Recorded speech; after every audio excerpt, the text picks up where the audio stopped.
symbol of excellence in sports entertainment. Turn it on and rip the knob off.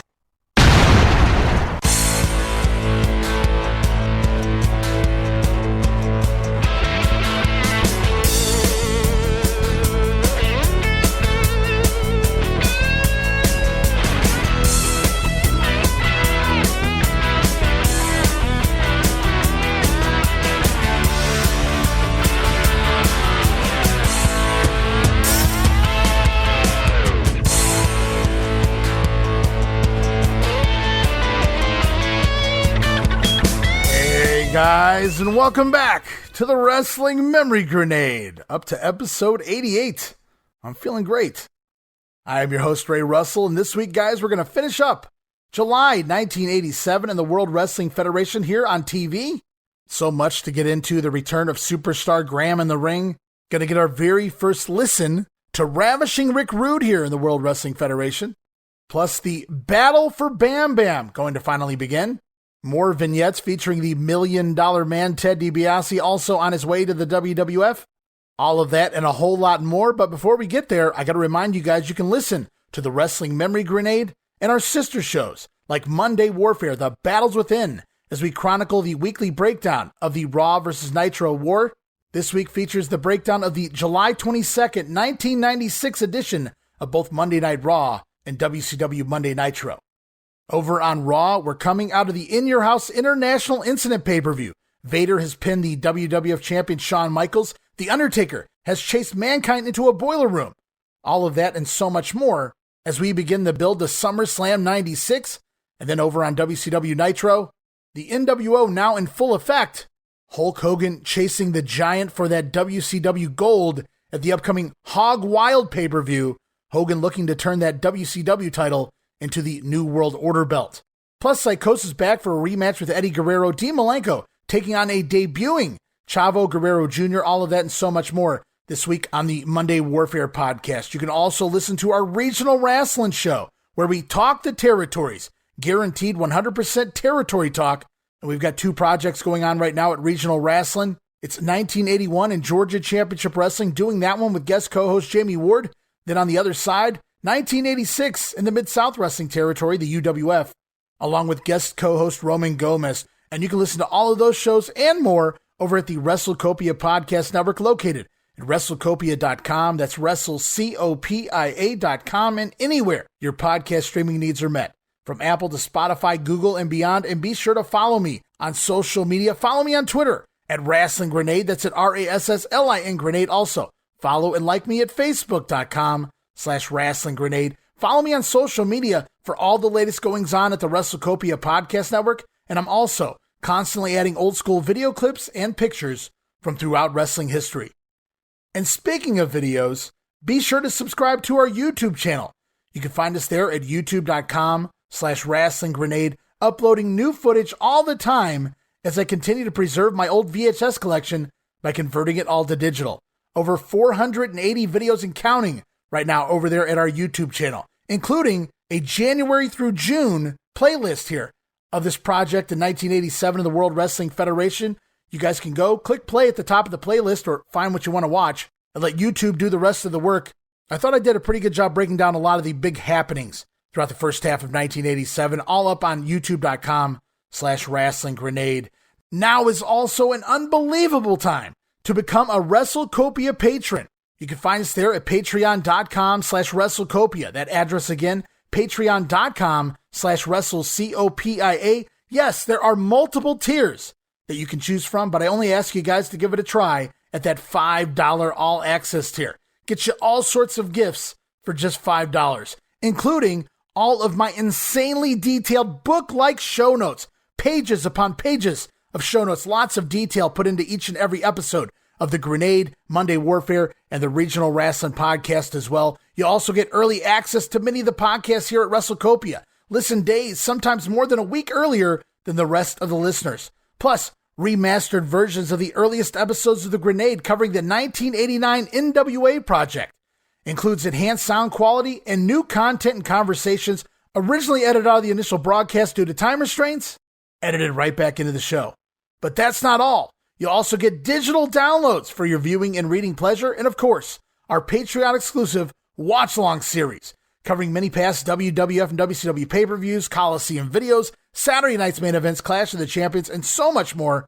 And you get all of that for the low, low price of just $5. It's early access, insanely detailed show notes for 3 of the podcast shows, Patreon-exclusive watch-alongs, remastered episodes with new content, digital downloads, plus bonus video drops, and more. You get all of that for just $5, guys. No subscription, cancel anytime. Show your support. Give it a try for a month. I think you'll like the content we offer, and every penny of it goes right back here to paying the bills at the WrestleCopia Podcast Network. So if you guys have a few dollars laying around, you want to show your support, all the time and effort that I put into all of the shows at WrestleCopia, whether you listen to The Grenade, Monday Warfare, Regional Wrestling, or all of the above, I truly appreciate your support. We have no ads here at WrestleCopia.com, so it's your donations, your patronage that helps me keep this thing going.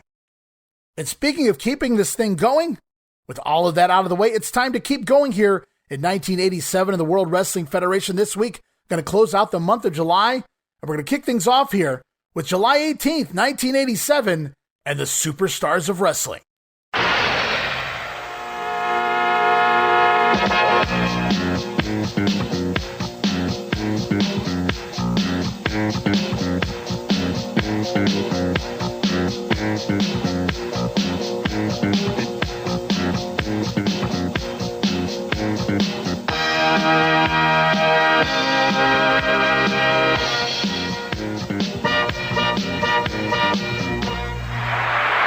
All right, and away we go this week with the Superstars of Wrestling for July 18th. Tape back June 23rd, Indianapolis, Indiana, at the Market Square Arena. It's Vince McMahon, Jesse Ventura, and Bruno Sammartino on commentary. And it's off to the ring right away. 6-man tag team action with the Junkyard Dog, Hillbilly Jim, and Billy Jack Haynes taking on the team of Outlaw Ron Bass, Cowboy Bob Orton, and the magnificent Don Muraco. And when they hyped the match at the beginning of the show, they didn't even bother to mention the heel side that's involved here, so that's pretty telling of the outcome, I'd say, as we have the Outlaw and a Cowboy on the same team. Seems like Ron Bass would be the obvious Muraco replacement here if they were to keep Orton in a tag team anyway. In fact, we get an insert promo from the Outlaw Ron Bass continuing to put over Miss Betsy, his brand new bullwhip he brings to the ring with him, as the Outlaw goes after the JYD's head, but that doesn't work too well. The Dog delivering a standing headbutt, flooring the Outlaw, then the Dog down on all fours for some crawling headbutts. And then next in, we get a little change in scenery in the ring. Billy Jack Haynes and Don Muraco tagging in, which could be fun. Keyword is could there. Not much here from the two. Feeling out leads to Billy Jack Haynes with a nice tackle, but that's about it. Before it's Cowboy Bob Orton and Hillbilly Jim going to give it a go here, as Jim busting out the old cartwheel before they begin to slug it out, trading punches. Hillbilly Jim with a big boot that doesn't even appear to connect with the Cowboy's face, but Orton taking a bump over the top rope anyway, spilling out to the floor. And then Muraco off the apron to check on his partner at ringside, but the Cowboy doesn't know who's behind him. Muraco taps Bob Orton on the back, and Orton spins around, slugging his own partner, nearly sending Muraco over the guardrail there. As Orton and Muraco then begin to argue at ringside, a shoving match ensues as the referee apparently counts them out of the ring. So that match ends like a hoops basketball card. Cheap. Count out win for the babyfaces. 2 minutes and 46 seconds. Shout out to my cousin Crystal. Hoops. When we were kids, rather than call something cheap, we would call it hoops because of the old hoops basketball cards. You guys would have to have collected them to know what I mean. As we go on post-match, Muraco walking off, leaving Orton and Ron Bass at ringside as the babyfaces all dance in the ring. Billy Jack Haynes wisely stepping back and letting old Hillbilly Jim and JYD do their thing. Little stanky leg there from the Hillbilly and Junkyard Dog. As we go off to Update and Craig DeGeorge. And we discussed this one last week on Wrestling Challenge. It airs here again this week on Superstars. It's vignette number 3 of the $1 Million Man, Ted DiBiase. And this week, it's lunchtime. And DiBiase finds himself a little hungry. Virgil? Everybody has a price. Everybody has a price. Everybody has a price for the $1 Million Man. Yes. But all of you people out there still don't believe that you can be bought. But as time goes on, I'm going to prove it to you. I'm also going to prove to you that I am the most talented, the most gifted athlete that has ever set foot in the World Wrestling Federation. And right now, I'm also the hungriest. Virgil, lunch! Table for two. And your name, sir? Ted DiBiase. I'm sorry, sir. I have nothing open. It will be about 30 minutes, 30 minutes. Look, you don't understand. I'm Ted DiBiase. I'm the $1 million man. I don't wait in line for anybody. Yes, sir. I have a full dining home. I have people waiting online. I hardly can do anything right now. It will be Virgil, 25 minutes. You're sure you don't have a table?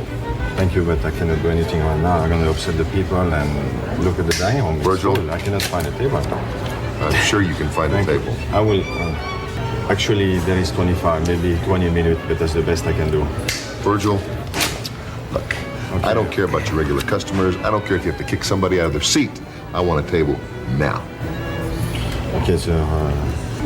Okay, let me see what I can do then. Thank you. That's what I thought. Hey, what's the deal, man? Can't you wait in line like everybody else? Hey, don't be upset with that maitre d' for giving me a seat. He didn't do anything that any one of you wouldn't have done. He had his price, just like each and every one of you has your price. Everybody's got a price for the $1 million man.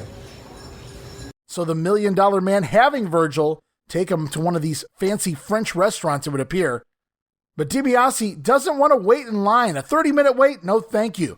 Continues to hand over that cash until he finds the right amount for the maitre d' to give him a table.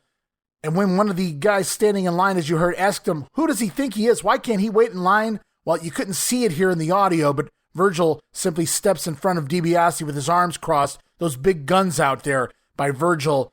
Essentially, Virgil acting as the bodyguard of Ted DiBiase. And what happens? You guessed it, the $1 million man getting his table in no time flat.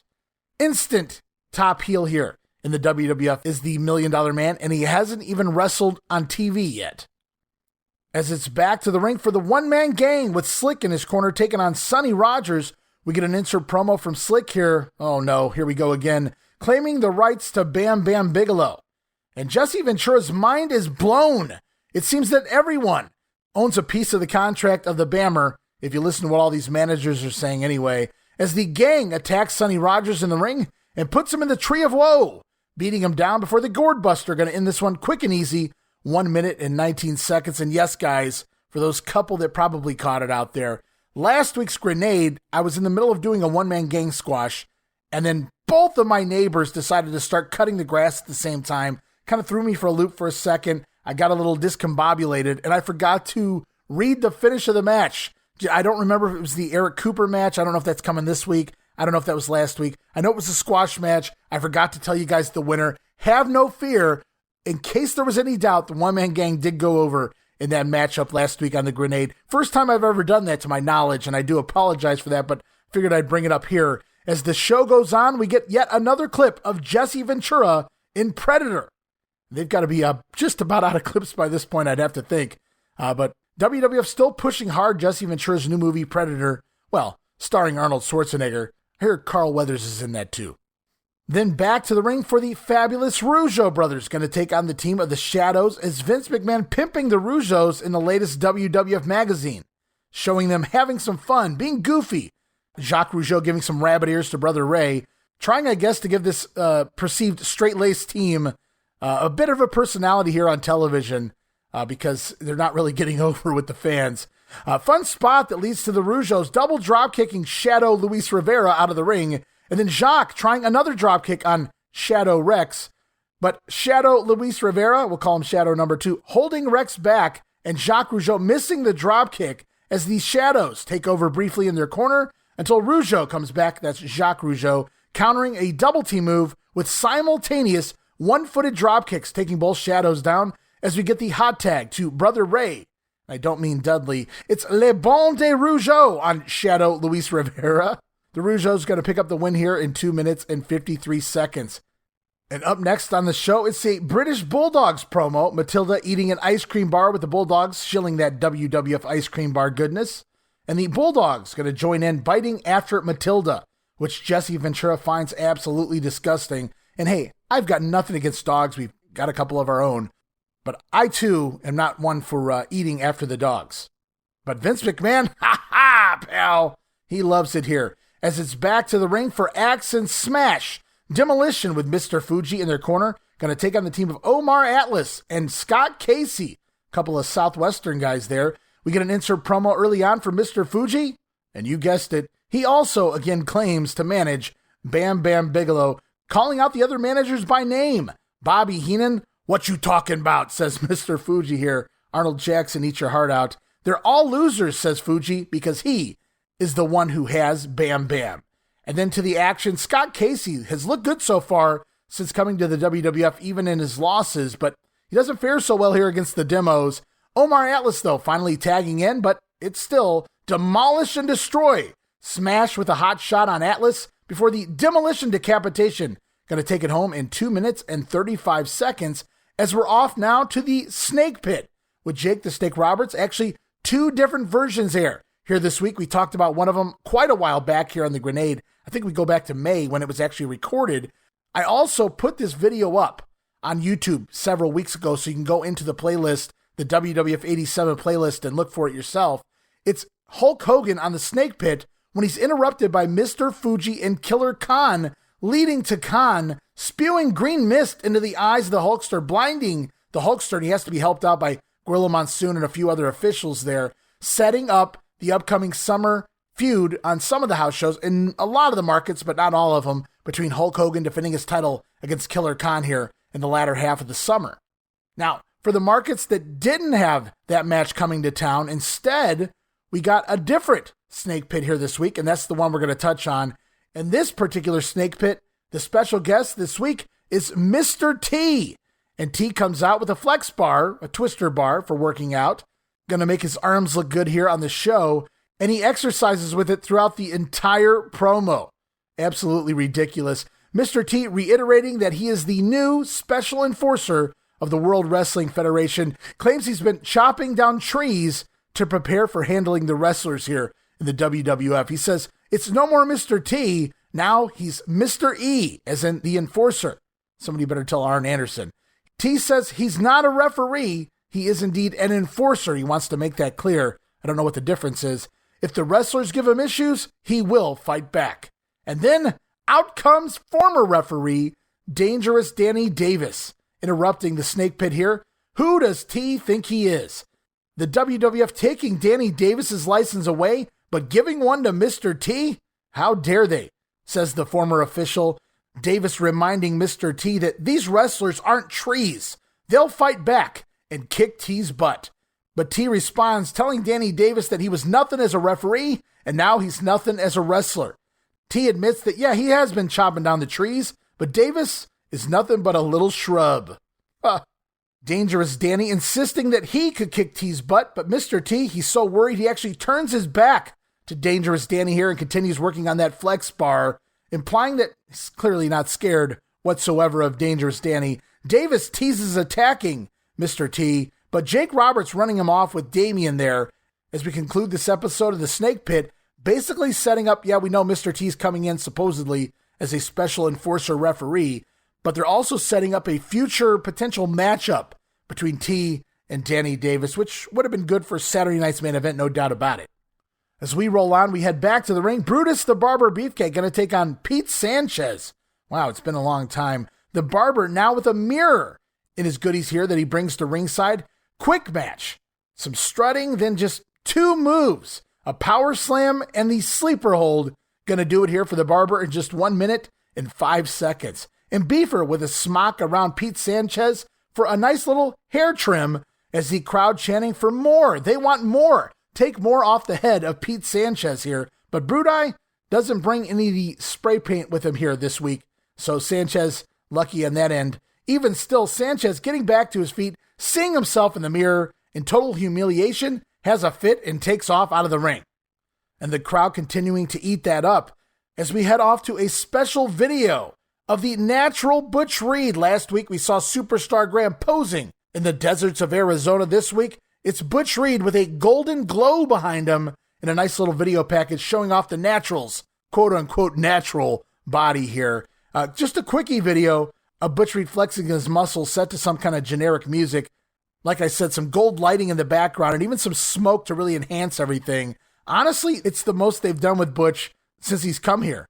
And obvious in response to the Superstar Graham video from last week, but Reed really looking good in this video. They're doing something with him, and he could have used something like this to build for his debut, but nothing exciting, but again, at least it's something for the natural as we head off to a promo with the mouth of the South, Jimmy Hart.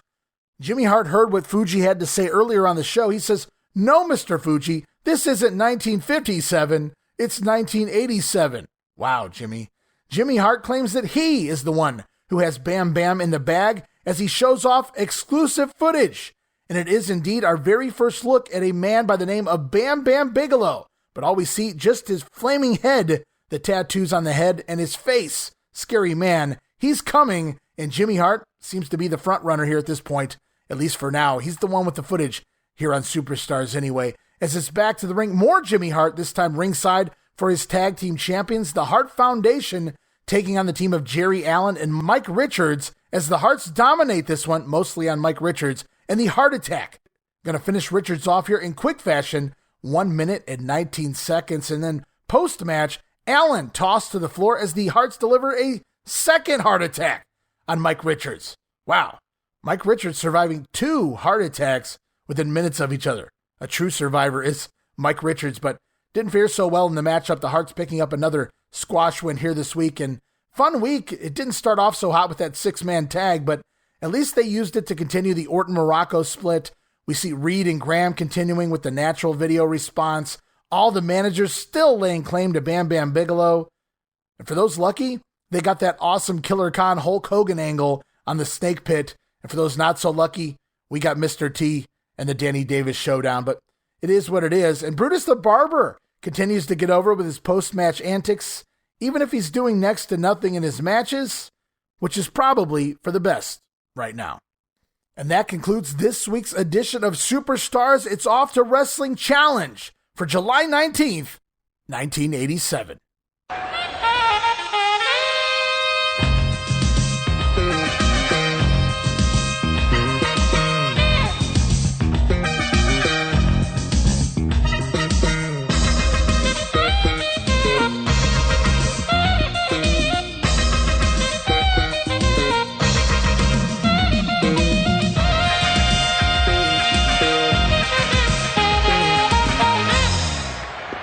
Here we are, Wrestling Challenge, July 19th, taped June 24th, Louisville, Kentucky, at the Louisville Gardens. It's Bobby Heenan and Gorilla Monsoon on commentary as always. Heenan has a videotape with him in his hand here this week. As promised, he claims he has footage of Bam Bam Boogaloo. It's Bigelow. Get it right, brain. As we're off to the ring right away, Kamala and Sika in tag team action with Mr. Fuji and Handler Kimchi at ringside, taking on the duo of Sonny Rogers and Leaping Lanny Poffo. And this week, Mr. Poffo has a poem for us all. Lanny's poem this week is all about Bobby the Brain Heenan and his feud with Ken Patera.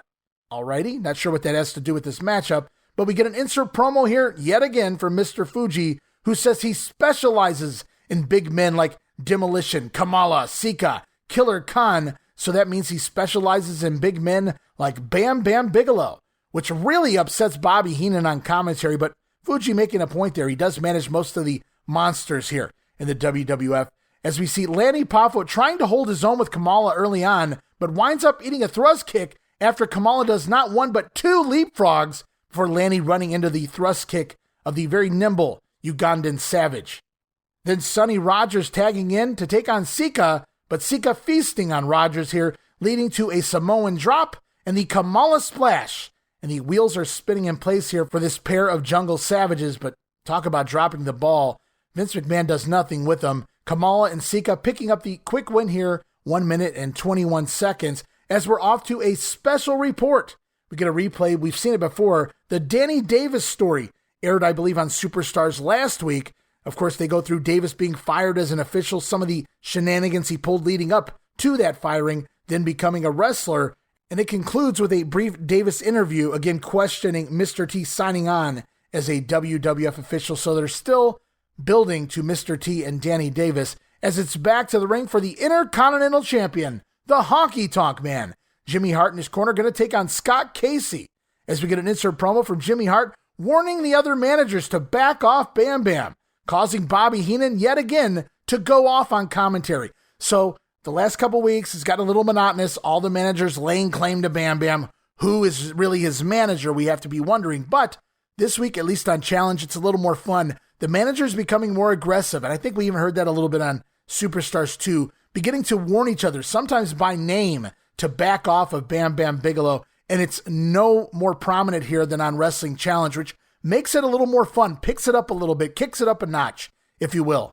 Because Bobby Heenan gets to respond to all of these managers here this week, ripping on them in return, going nuts on commentary, getting upset that these other managers have the audacity to go after Bam Bam Bigelow. And talk about a hot commodity right now. If you didn't know who Bigelow was heading in to his run here in the WWF, they did a fantastic job of building up this mystery man, Bam Bam Bigelow. Then it's back to the action with Honky Tonk and Scott Casey. Casey in control early, but going for a splash and lands on the knees of the Honky Tonk Man. From there, Casey trying to make another comeback, but it's a no-go, and it's shake, rattle, and roll. Honky Tonk Man putting away Casey in just 2 minutes and 13 seconds. A little surprised there. I thought we'd get a couple more minutes out of that matchup, but Honky Tonk Man picking up another win, non-title, I'm sure. And he gets on the house mic after the matchup. Honky's stating that he's not going to disappoint the people this week, so it's time. Yes, we're doing it again. Let's go honky tonkin'.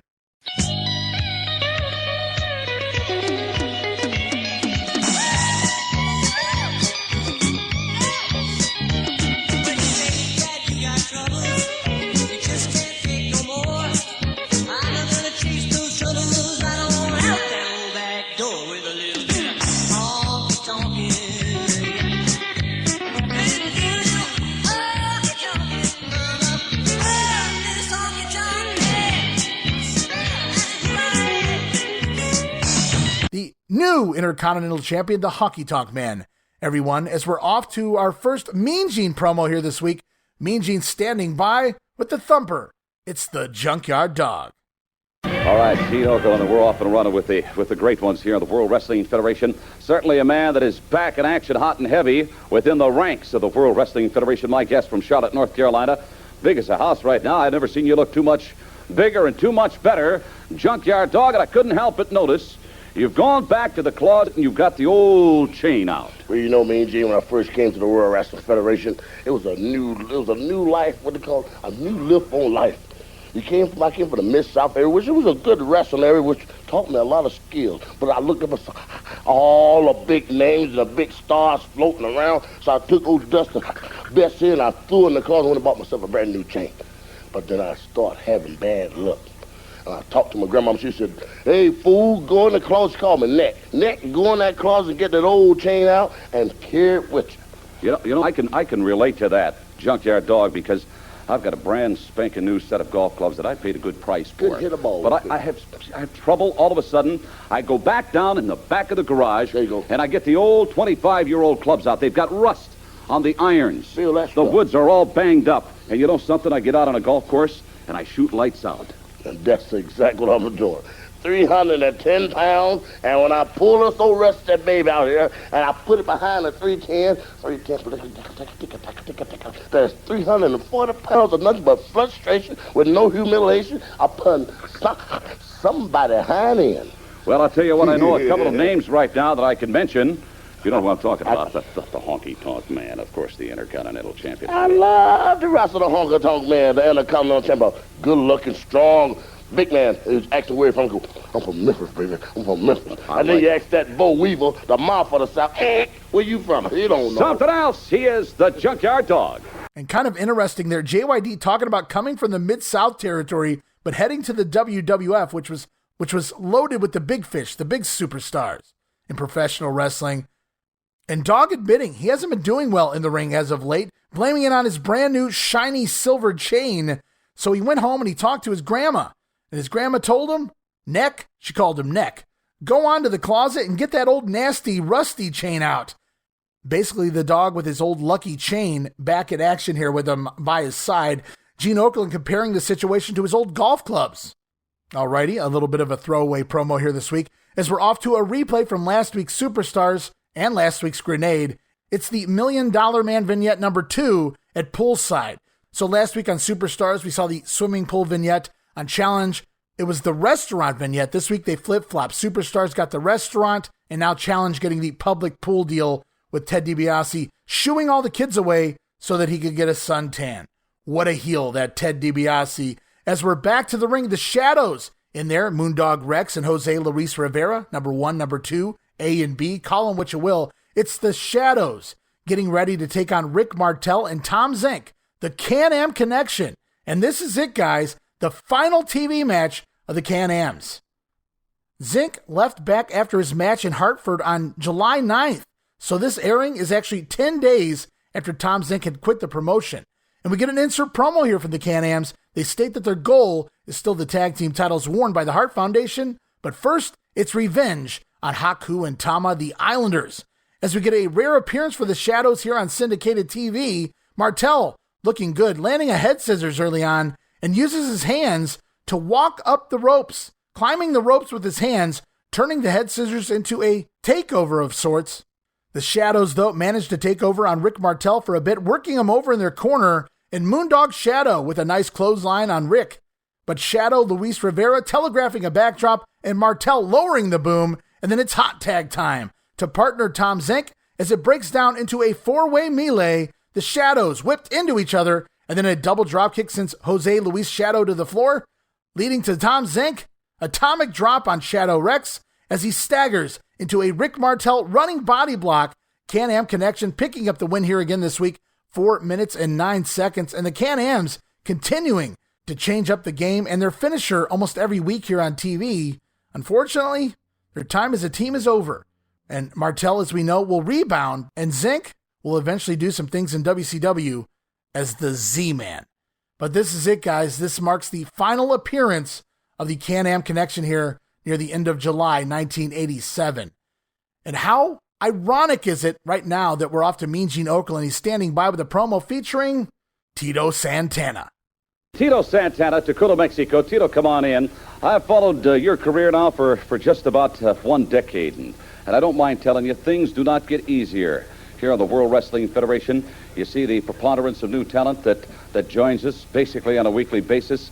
New names, one-man gang. How about the $1 Million Man, Ted DiBiase? He's no stranger to you. You know about these guys. I sure do, especially that $1 Million Man. You know, he claims that he's going to come to the Worldwide Wrestling Federation and buy his way to the world belt. You know, he has not made a secret of that. I think he's just blatantly come right out and said, I'm gonna do whatever it takes, whether it's $500, $1,000, or $10,000. I'm gonna buy my way to the top of this organization. You're exactly right. You know, he's paying people to kiss his feet. He's paying people to kiss his hand.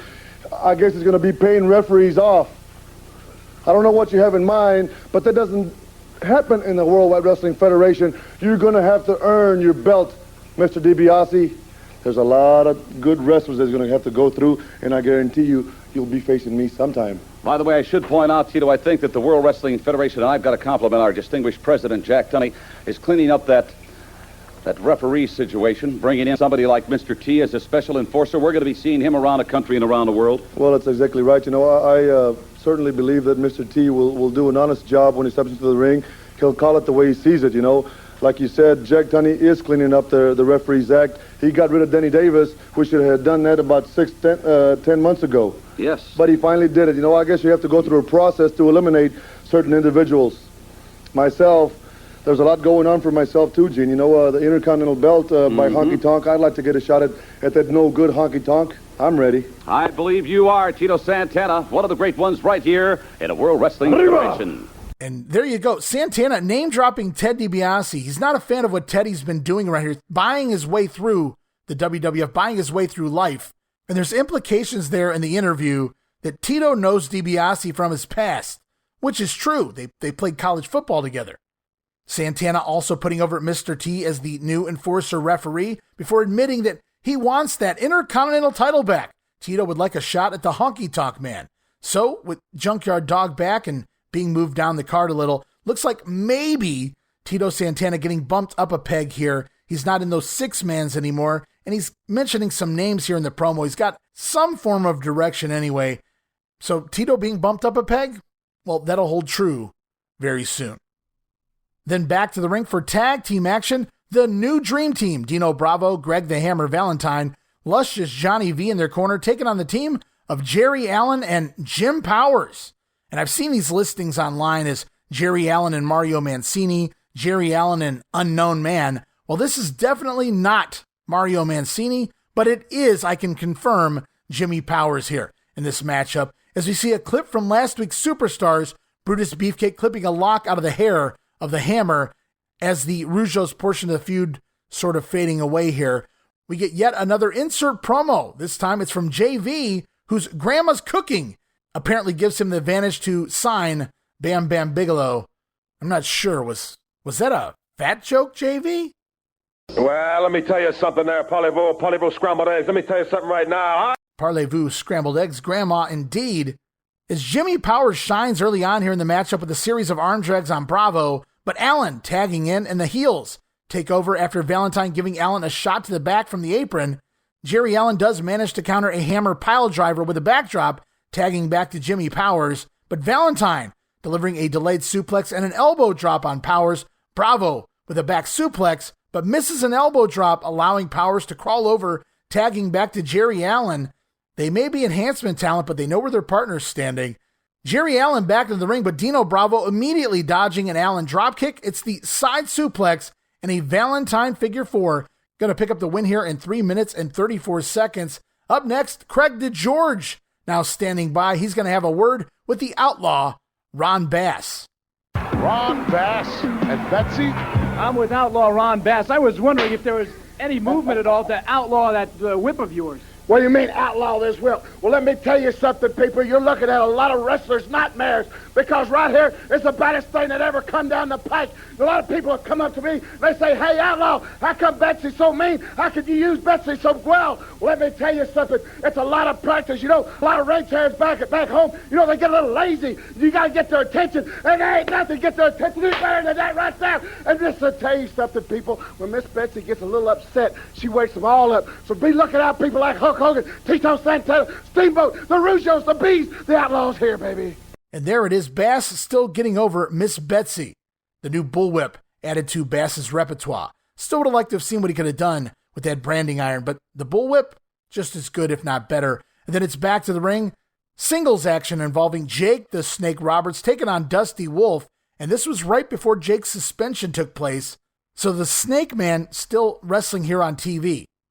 And early on, Dusty Wolf perhaps hitting Jake a little too hard with a forearm across the back. It makes quite a sound. And Jake giving it back here with a nasty, stiff-ass, short clothesline across the chin of Dusty Wolf.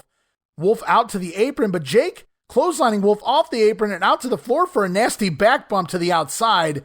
Then once back in the ring, it's the DDT. Just that quick. Right on the dome, right on the top of the head of Dusty Wolf. Jake Roberts picking up the quick win here, 1 minute and 28 seconds, and some Damien around the neck of Wolf for some post-match shenanigans as well. As up next on Challenge, it's a replay of the Butch Reed pose down, and then as promised, Bobby Heenan going to show us some footage of Bam Bam Bigelow, but it's the same exact clip that Jimmy Hart showed us on Superstars, but they don't mention that here on Challenge. Gorilla arguing that this clip shows us nothing, Brain. It doesn't prove anything, says the Gorilla. And remember, Jimmy Hart showed it first, but now 2 men showing off this head, just the head shots of Bam Bam Bigelow here. Scary individual, no doubt about it. We'll have to wait and see what happens with Bam Bam in the weeks to come. But right now, it's back to the ring for a very established star. And the Macho Man Randy Savage going to take on CV Afi here. And you wouldn't know Macho's a heel at this point. The crowd popping for the duo of the Macho Man and Miss Elizabeth. And you can't hear a single boo in this crowd at this point. And then, of course, insert promo from the lovely Liz, who says she might consider leaving the Macho Man if she could acquire the services of a Bam Bam Bigelow. Okay, maybe that didn't happen. But back to the action. Afi early on with a Hurricane Rana taking over Savage to the ground and a big body slam sends Savage down to the mat. Then Afi up to the top rope. diving headbutt, but misses Savage out of the way. Stevie, clothesline outside of the ring as Savage off the top rope with a double axe handle outside to the floor, and then back in the ring. You know it's coming. The flying elbow. Gonna get the win here for the Macho Man. 2 minutes and 16 seconds. And I should mention now, Gorilla Monsoon putting Randy Savage over here is one of the best. And he says it in a positive way here. Not just he's a good wrestler, but he's one of the greats, destined for stardom. And he's going to do it again on an upcoming episode of Primetime as well. So I think the tides are turning at this point for the future of the Macho Man. Babyface, ooh yeah.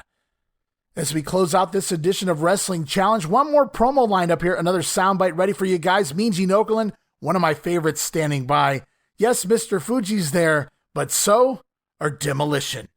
You know, over the weeks, I've talked about how Jimmy Hart is on a roll, managing the tag team champions and the Intercontinental Champion of the world. How Bobby Heenan seems to acquire great talent on almost a weekly basis. But I've got to talk about the tremendous success that this man has been having as of late, the venerate septuagenarian, wrestling manager extraordinaire, samurai warrior, and of course, martial arts expert and world-class wrestler, the distinguished Mr. Fuji. Welcome aboard. Mr. Fuji, right now you have Kamala, you have Sika, you have Killer Khan, and you have this red-hot tag team, Demolition, who many say will be the next tag team champions of the world. True indeed. But let me tell you how I put them to training camp. The Demolition, how you train them? Yes. You see, I have, what do you call this? This is an extension cord, looks like... Extension cord. Yeah. You plug this in socket, and I have Demolition hold the other end. But I splice the other end. And this, in turn, will make the brain wave work better. You see, this is how they get like Mr. Fuji. Can I imagine? Demolition. You have them sit in a swimming pool at the same time. That's very good. Here they are, ladies and gentlemen. They are ominous, awesome, and something else. Members of Demolition, Axe and Smash. How about that? That's right. Mr. Fuji's exactly right. That's what makes us big and strong. And when Fuji sits outside by the ring and gets a little smile on his face and goes like this, that means break bones. It might be an ankle, it might be an arm, or it might be somebody's neck. And a lot of you brain surgeons out there, it could be your bones.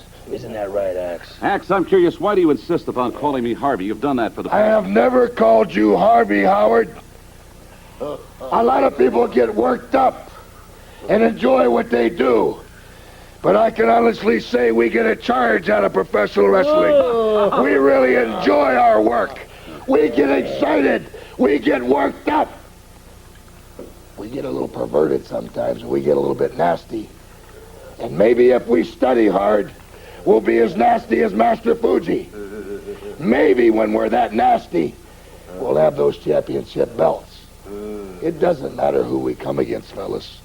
Can-Ams, Killer Bees, Islanders, Heart Foundation. We're in training. All right. I thank you very much, gentlemen. Axe and Smash, members of Demolition. Is this what you mean by being on a juice? Yes. That's it. That's what I thought. Very good. Demolition, one of the premier tag teams here in the World Wrestling Federation. They're managed by Mr. Fuji. So Fuji showing off an extension cord before Demolition joining in on the promo for some fun. We get some electrical shocking puns here. Mean Gene then asking Demolition, since they have the cord, if it means that they're on the juice. I wrote LOL, some inside lines there by Mean Gene and company. Demolition, good as always, and I love the banter, love the way they gelled with Mean Gene in these promos. Mean Gene asking Axe, why do you keep calling me Harvey? Axe replying, I've never called you Harvey, Howard. Again, I wrote LOL. Good stuff here. Remember, this is going to go on the entire heel run for Demolition. Axe referring to Gene as Howard because Gene keeps getting Axe and Smash mixed up. It never gets old, at least for me. And one of those promos where the boys were clearly trying to entertain themselves just a little bit, talking about being on the juice and hooking up the extension cord, splitting the wires, electrocuting Demolition, all kinds of nonsense there, as you'd expect from Mr. Fuji. And at least this week on Challenge, the manager's becoming, like I said, a little more aggressive on their urgency to sign Bam Bam Bigelow. They now realize that there's a whole bunch of other managers out there looking to do the same thing. And it worked out better here again with Bobby Heenan on commentary because he got to talk shit back to the other managers, and nobody does that better than the Brain, as we're off to the July 20th edition of Primetime Wrestling.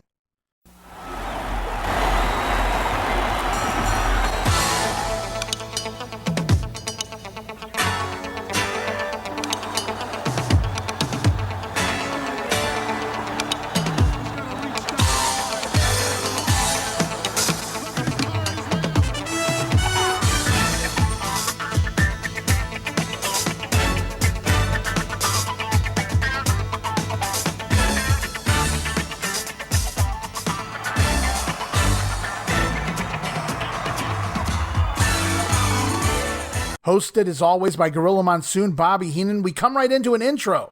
All sorts of conversation to be had here, talking Billy Jack Haynes, Ken Patera, the Jumping Bomb Angels. Let's get to it. I'm Gorilla Monsoon. And I'm still wounded. Your host, Bobby the Brain Heenan. Starting again, right? We're going to put this thing to rest once and for all. Hello, everyone, and welcome once again to Primetime Wrestling, where we indeed feature the superstars of the World Wrestling Federation. Our feature match this week, the big 305-pound Russian Nikolai Volkov taking on Billy Jack Haynes, the big guy out of Portland, Oregon. And what a number he's going to be doing here in the World Wrestling Federation. In fact, he told me that he was going to, whatever Kenny Patera decided that he wanted to do, that Billy Jack would be in his corner. Where does this guy get off wanting to hang around with some ex-con? Why does he want to stick up for this former Olympian?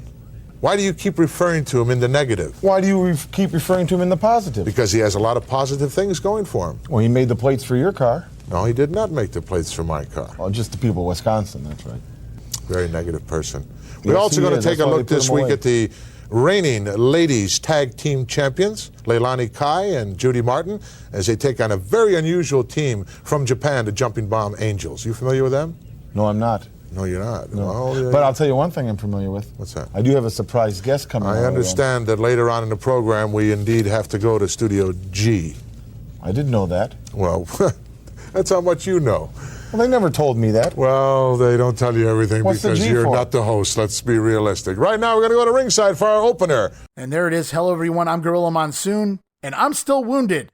Gets me every time. Good stuff from Bobby Heenan. Apparently, Billy Jack Haynes has formed an alliance with Ken Patera as well, those Oregonians, and the Jumping Bomb Angels. Gorilla Monsoon referring to him as unusual. Apparently because they're from Japan. That makes you unusual, Gorilla. And we learn also later in the show, Bobby Heenan's doctor will be here. So we're going to take the trek to Studio G later today on Primetime. On the show, it's a vignette of the $1 Million Man, Ted DiBiase, before we're off to the ring to see those Jumping Bomb Angels, Norio Tateno, Itsuki Yamazaki, defeating the women's tag team champions of Judy Martin and Leilani Kai. Not yet glamorous, but it is the Bomb Angels over Martin and Kai in a non-title matchup that goes 11 minutes and 9 seconds. Kai getting pinned with a sunset flip from the middle rope there. That match taped back June 24th in Louisville.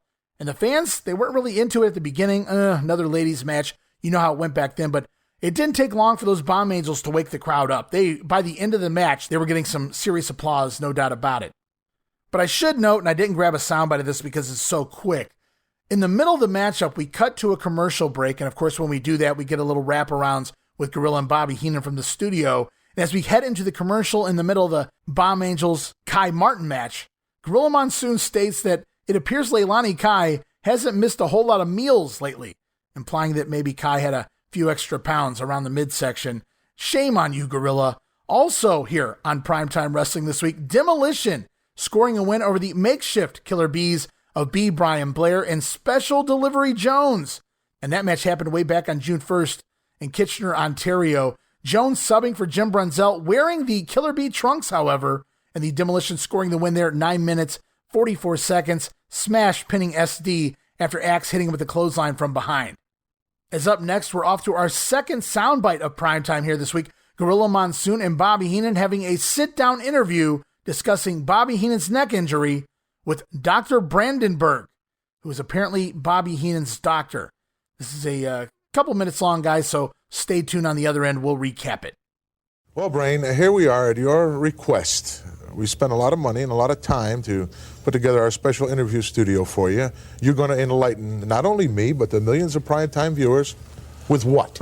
I'll tell you with what. You know, I'm tired of being called a gold bricker. You don't believe that I'm injured. A lot of people don't believe that I'm injured. But I have here a gentleman I'm going to bring out. Probably one of the greatest heads of medicine all over the world.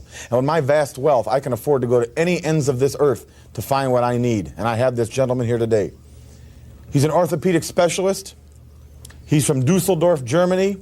Dusseldorf. And I'm going to bring him out right now, and you can talk to him. Ask him anything you want. I will. My personal physician, Herr Dr. von Brandenburg. Von Brandenburg. Doctor, please. Indeed. Oh, he's got a beast with him, too. What is this? How are you, Doctor? Hello, hi, how are you today? Fine. Gorilla Monsoon? Doctor, I would shake hands with you, but who knows where this thing has been. This is my Might have to schnapps. get a hoof and mouth shot or something. Yeah, to talk like that to him. Right, schnapps. Come on. How many doctors walk around with a dog underneath their arm? I don't go nowhere without schnapps. Everybody needs a schnapps. You're not going to go anywhere with him, I'll tell you that. You bet. Yeah, if you come here with any... Can you prove He is going to prove to you right here Let's see it. that I'm Go ahead, injured. prove it. Give me your x-rays and let me look at them. Yes? What Hot x-rays off are the these press? now? These the latest ones? Yes, they are. When were they taken? When were they just taken last night, yesterday. On the plane? No, by a physician here in Baltimore. And now let's look it over. Yeah, let's take a look. Take a peek ski. All right. There you see. It's a cranium. Yeah. No, it's upside down. No. You are you a doctor? What? No, Are you a but I know an doctor? x-ray when it's upside down. Well, he's when looking it's at all not. the angles. Will you let him do this, please? Yeah. Okay. Okay. Oh, sure. All right. It is not broken. I think it is only fractured. Cracked. And if cracked. If you with therapy, I think we can. I don't do want it. surgery, though. No. I think you should cut myself. No. What is that? Huh? No. Let me see. Examine me. Let me examine you. Examine Let me him. see Don't hurt me, your though. reflection. Don't hurt me. No. Let me see your. Your reflection are pretty good. No, that's right. Let me. Doc, let me explain. touch Hair. your neck. Let me touch your neck. Hey, Hair, let me explain something to you. Does this hurt? Yes, it's Sure. Sure it does. Okay. Now, if I push it down, does it hurt? Oh, yes. Oh, yes. All right. If it's not broken, it's just fractured. Just I- fractured. Fractured means You broken, can see doctor. that. You can see that his neck. Will is you let injured. him examine me, Let me please? listen to it. You know. What? You're listening to his heart. We're not saying anything. He's coughing. I Give me can a listen break, that will his you, neck please? is all right. That thing You know, went I out with the think when you 18th go to century, the- that particular piece of equipment you've got right there. It still works. It still worked 100 works. years ago, and it still works today. Please, you're What do listening you to know the guy. about medicine? What do you know about medicine? You haven't even come out here to this prove back it on to me. I'm in Yeah. pain. Yeah, I put it on. think That he- you're, in fact, a doctor. You came out here You with know- a duck sound under your arm. Thank you. You're treating a weasel. You're talking to a gorilla. What are you, a veterinarian? Do I have to take this insult from No, him? you don't, doctor. You fly You me certainly over don't. from Germany. I studied medicine in Heidelberg under Professor don't own Dr. a- Franz You and this Boll. other You liar don't own an can just explanation leave. to You me don't at all. have to take anything. I don't think I have to take No, this. you don't, doctor. No. Take the dog I'm with you going when back you to- go, Doc. You bet I will. I don't go nowhere without schnapps. Good. Hello, schnapps. Come Take here. him with you. Schnapps, let's go. Doctor, I apologize. Again, let me I apologize apologize. to all of you out there in prime Let time me wrestling apologize. for this fiasco. That happens to be my doctor you've insulted now. I hope you're proud of yourself. I am. If Wait a that minute. was So a you doc- put this back on I for me, would let Doc. this guy treat me for a hangnail. Doc. Look at that. There's absolutely Well, I can't- nothing wrong yes, with your there neck. is. I'm You're cutting it wandering out around now. I'm in bending pain. over You and ran the guy everything. off. I can't put this on by myself. We'll be right Will back. someone get me a doctor? So Dr. Brandenburg from Dusseldorf, Germany, says Bobby Heenan, out here with what Gorilla refers to as a dachshund named Schnapps, of all things. Gorilla busting out a great line there, and I'm paraphrasing, guys, but you're checking on a weasel. You're talking to a gorilla. What are you, a veterinarian? Good stuff there by Gorilla Monsoon. New x-rays were taken last night by the good doctor, and he says that Bobby Heenan's neck isn't broken, just fractured. I wrote LMAO, as Gorilla Monsoon eventually calling him out there. Fractured means broken, you quack. So it did go from a sprain to a fracture here, says the doctor. Gorilla giving this quote-unquote doctor a hard time throughout. He really gets heated near the end there, and I wrote LOL. This would have been atrocious. This entire segment would have been awful if anyone else had done it. But these guys, Gorilla and Bobby, make it gold yet again. Total nonsense here as the brain brings his doctor from Germany, Monsoon questioning the legitimacy of not just the neck injury, but now the doctor as well. More on that in just a little bit. As we head into our final soundbite from this edition of Primetime, I'll set the stage. We're coming out of a break and heading into a match, and then coming out of a match, a couple of sound bites spliced together here. The matchup is Nikolai Volkov taking on Billy Jack Haynes. We'll talk a little bit more about the match in a minute. But what's important right now, it's all about Bobby Heenan and a little more Dr. Brandenburg. I hope you're satisfied. You didn't even give the man a chance. Give him a chance? Yes. I gave him every opportunity. Oh, you made... We're on the air. So what? Okay, fine. You never gave the man an opportunity. He opened up his bag. He was going to give me his bag? There was a yo-yo in there. I saw a yo-yo down in the bag. A yo-yo I made two yo-yos. Him and the yo-yo that was in the bag. Dusseldorf, give me a break. Should have sick that dog As usual, on you. You wasted everybody's time. Would you please ask the director to put a hold on Studio G for next week? Yeah, I want equal time on this thing. What does that mean? That means that I'm going to satisfy not only my curiosity, but everyone's curiosity that's out there. If you think I'm stripping down and having a complete physical, no, I wouldn't do that. I wouldn't do that. That would be humiliating to everyone watching. I couldn't believe he came out there with a dog under his arm. Give me a break. Schnapps happens to be his companion, his traveling companion. Very attached to that little mutt. Yeah, I'm dog. sure he is. Little mutt. That's right. I'm not much of a dog lover myself. No, you're... After Matilda, it kind of turned me sour on animals. We're in fact going to find out next week how much gold bricking you've been doing and whether there's anything to worry about from anyone with your threats about litigation. You bring any sawbones you want, any quack you want, and I'll let him We got rid of the quack. Well, folks, that wraps it up here for another week on Primetime Wrestling. Next week, we're going to be joined by the Macho Man, Randy Savage, along with Elizabeth, and One Man Gang. What are you upset and your about? doctor, Quackamania. Yeah, we're going to go, in fact, to Studio G once again. Where is your doctor from? Next week. The Big Apple. New York City. New York City. Class guy. Does he work out of a van? No, he doesn't work out of a van. Why do you say that? Miss Betty was approached. I'll tell you what, he won't walk in with a dog under his arm, I'll tell you that. Are you coming on a Shetland pony? Please. Miss Betty was approached the other day by a man in a van. I thought you really were out of bounds when you brought that other goof out here. Lance? I told you Lance was a ploy on my part. Yeah, he was a ploy, all right. What was this guy? A neural orthopedic specialist. Yeah, he needs help himself. I got news for you. I hope that he's on his way back to Dusseldorf with whatever that thing was that he brought with him, that dachshund or whatever it was. Well, I'm going to let you examine me. I'll be man enough.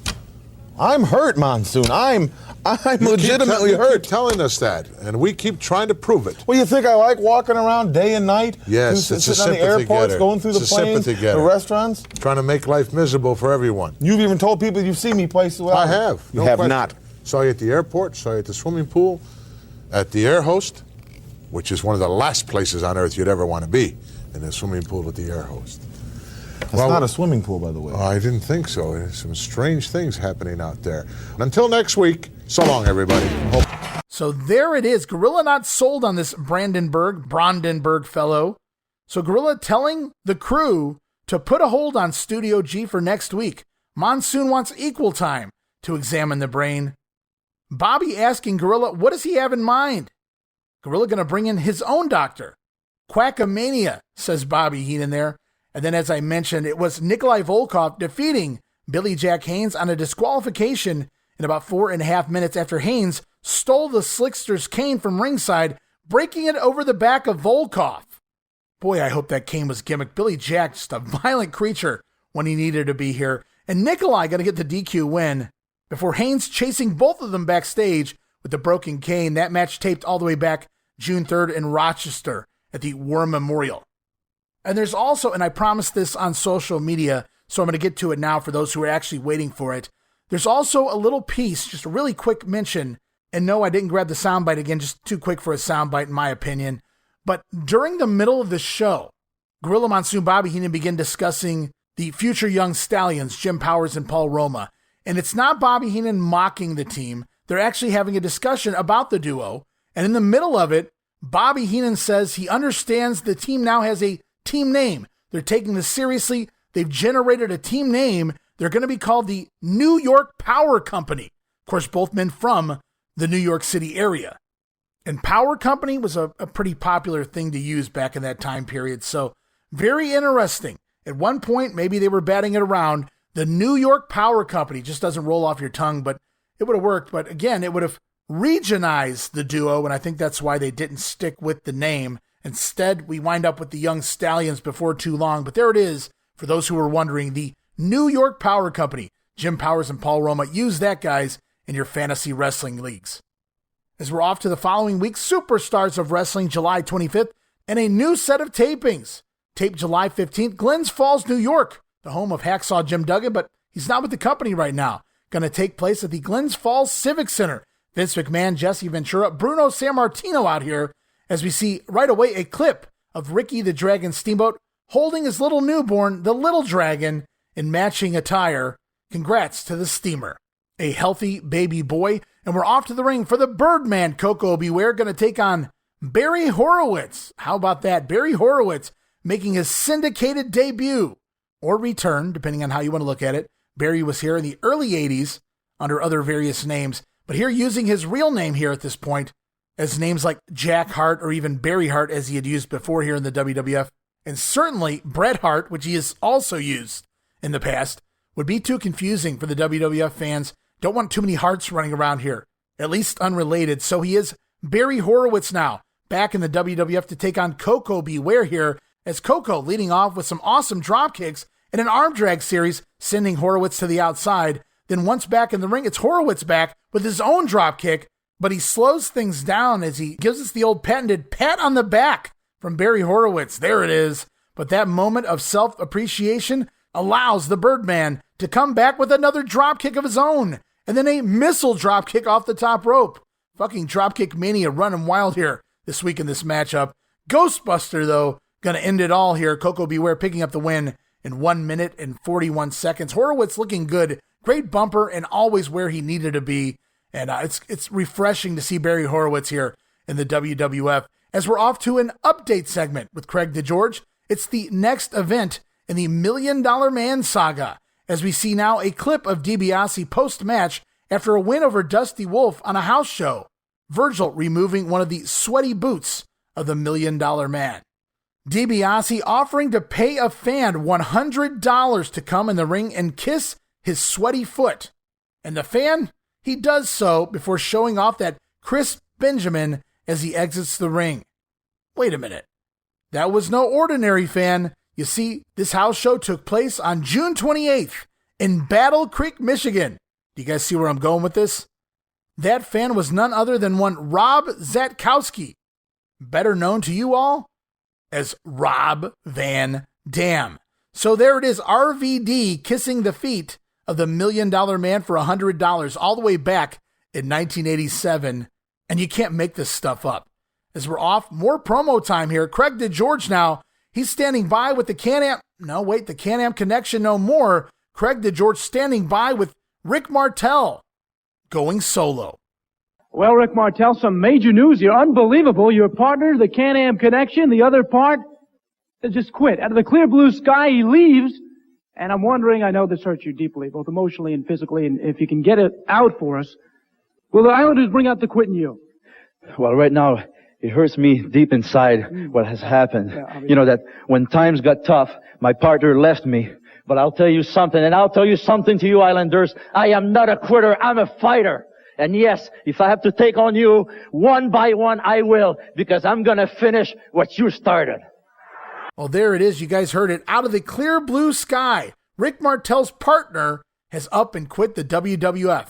Martel stating that when times got tough, his partner left the company. But Martel, he's no quitter. He will take the Islanders on one at a time, all at a time, whatever he has to do. Rick Martel still here with the World Wrestling Federation. So it's been confirmed now on TV. We just saw him on Challenge last week, but the Can-Am Connection no more.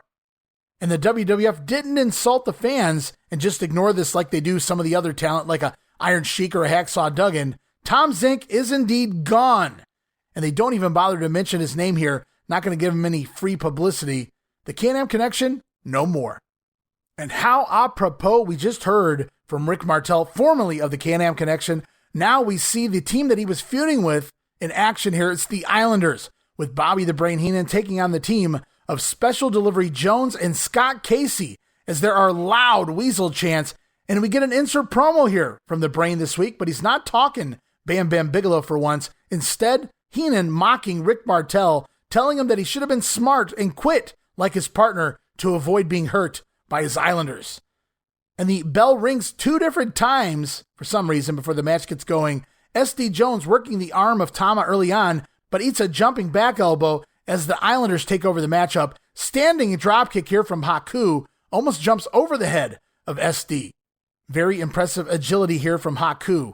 As Jones takes a beatdown, Scott Casey finally tagging in, running wild for a brief moment before both Islanders in, beating down the Cowboy, and Scott Casey getting dumped out of the ring as the Islanders stereo jumping headbutts diving down onto SD Jones. Jones the illegal man, but I guess it doesn't really matter.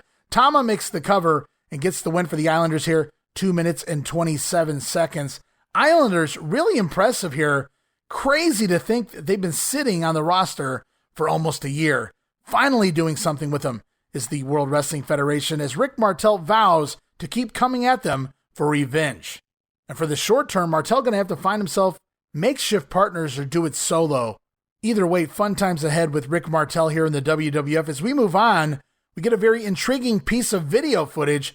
It's a music video set to Tom Petty featuring Jake the Snake Roberts' DDT. And they make it clear, this isn't a video just about Jake the Snake Roberts, although he is the one doing the move. This move was all about the DDT maneuver and just how quick and dangerous it was. So even though Jake can't wrestle here on television, he's suspended, remember, not at these TV tapings, at least in the ring, but he's still getting play here on TV.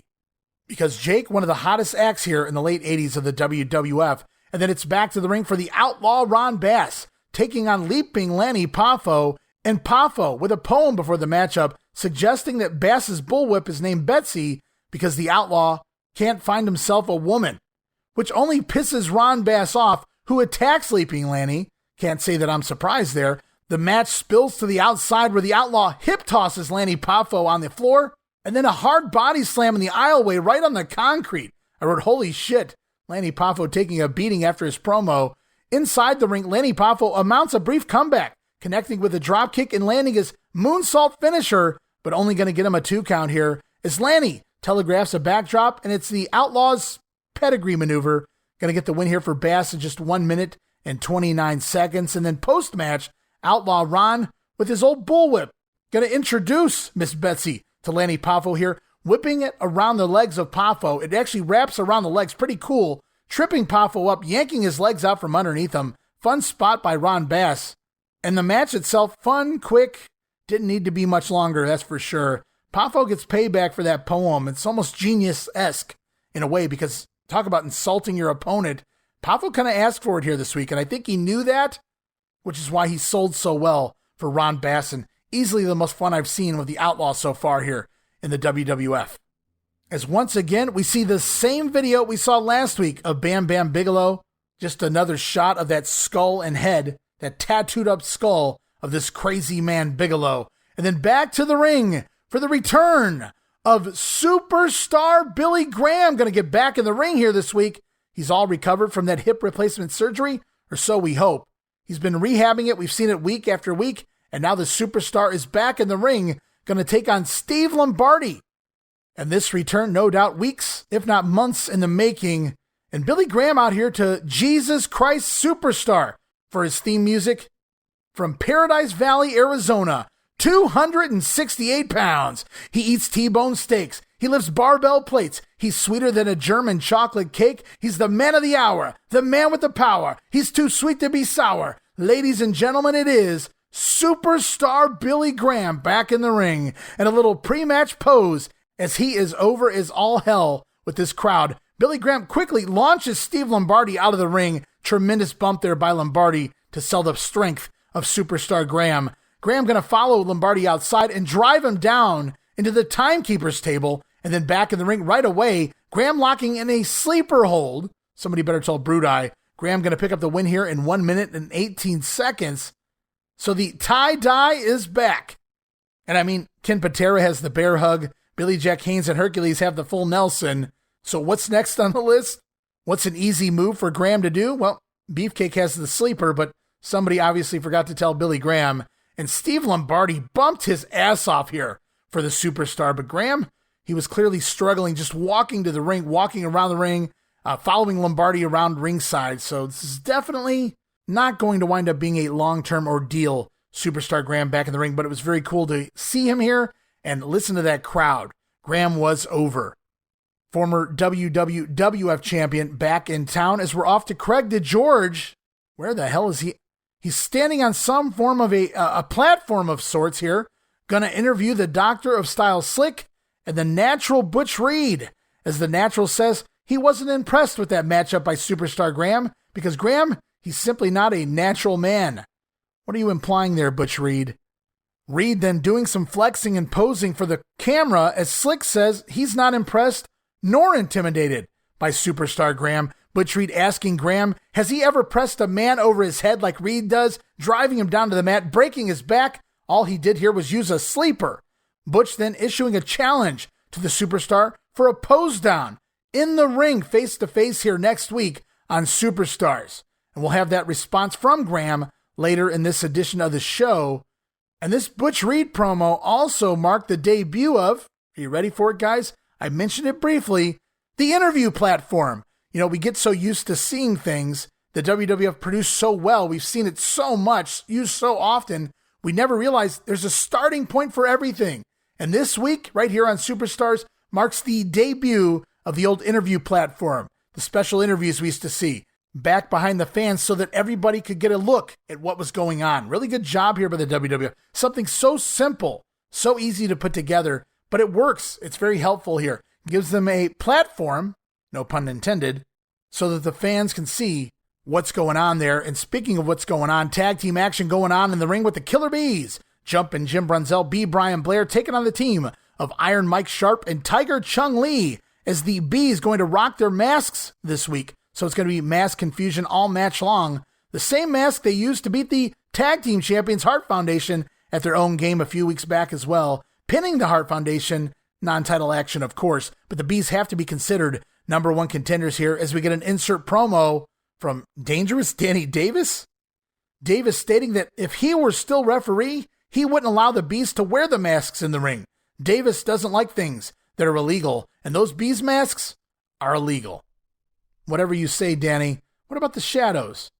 And the Bees here this week working over their opponents most of the way through the matchup. Chung Lee not moving at the pace he needed to be as Tiger totally blows a Brunzell dropkick while trying to hop over a Brian Blair drop down.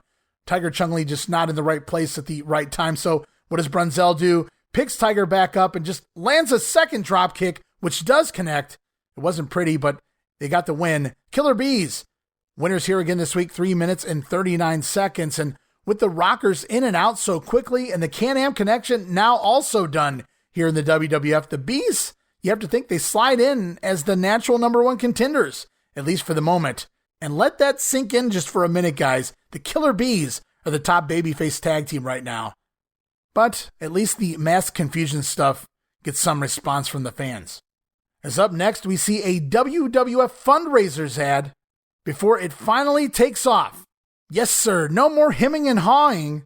It's time for the Battle of Bam Bam, as in the battle for Bam Bam Bigelow, which means very soon several managers are going to start being eliminated one by one, week after week, until we find out who the true manager is of this Bam Bam Bigelow. But here it is for the first time, the battle for Bam Bam. We're going to hear from all 5 managers who claim to be in contention. You're going to be hearing from, every prospective manager that wants to land Bam Bam Bigelow in his stable. Here's what the managers are saying to Bam Bam. Bam Bam will sign with me, Mr. Fuji, because I have the power, and you, Bam Bam, will have nice paint on face like Mr. Fuji. Oh, yo, Bam Bam Bigelow, you ought to be signing with me because I hold the key to success. Brother! Hey, Bam Bam, I manage the World Tag Team Champions, the Hart Foundation. And don't forget about the Intercontinental Champion, the Honky Tonk Man. That's right, Bam Bam Bigelow. You need to sign with the mouth.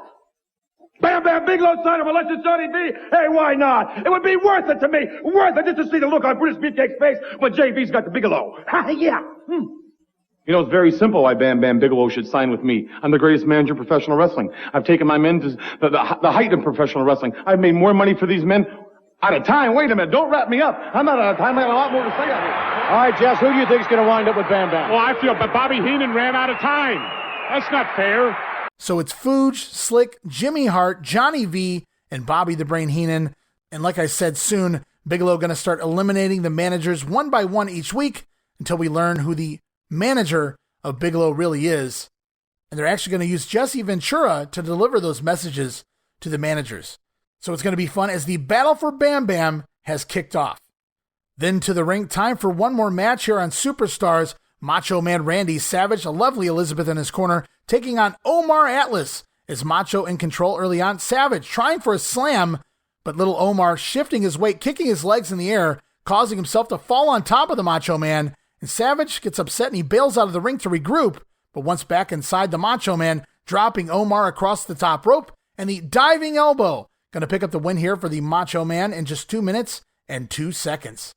And as promised, as we close out this edition of Superstars here this week, we're going to hear from a superstar. No, we're going to hear from the superstar, as in Billy Graham. Will he accept the challenge of the natural Butch Reed?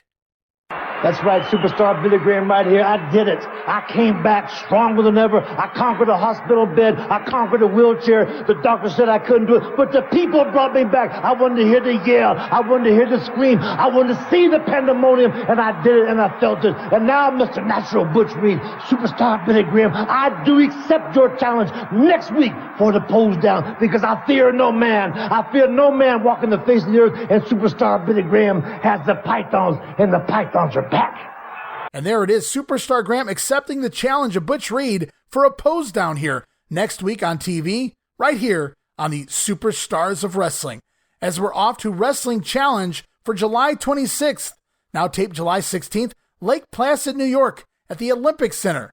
And the still in the neck brace Bobby Heenan, of course, joined on commentary here by Gorilla Monsoon, and to the ring for Ken Patera, going to take on Al Navarro. First time we've seen or heard from Kenny here this week on the Grenade. Navarro really trimming down here. Got himself a haircut as well. All new look here for Al Navarro. All for the better as well. Patera out rocking that Olympic theme music again. So they're really starting to change up Patera, giving him some bells and whistles to go along with just being the Olympic strongman or returning from prison.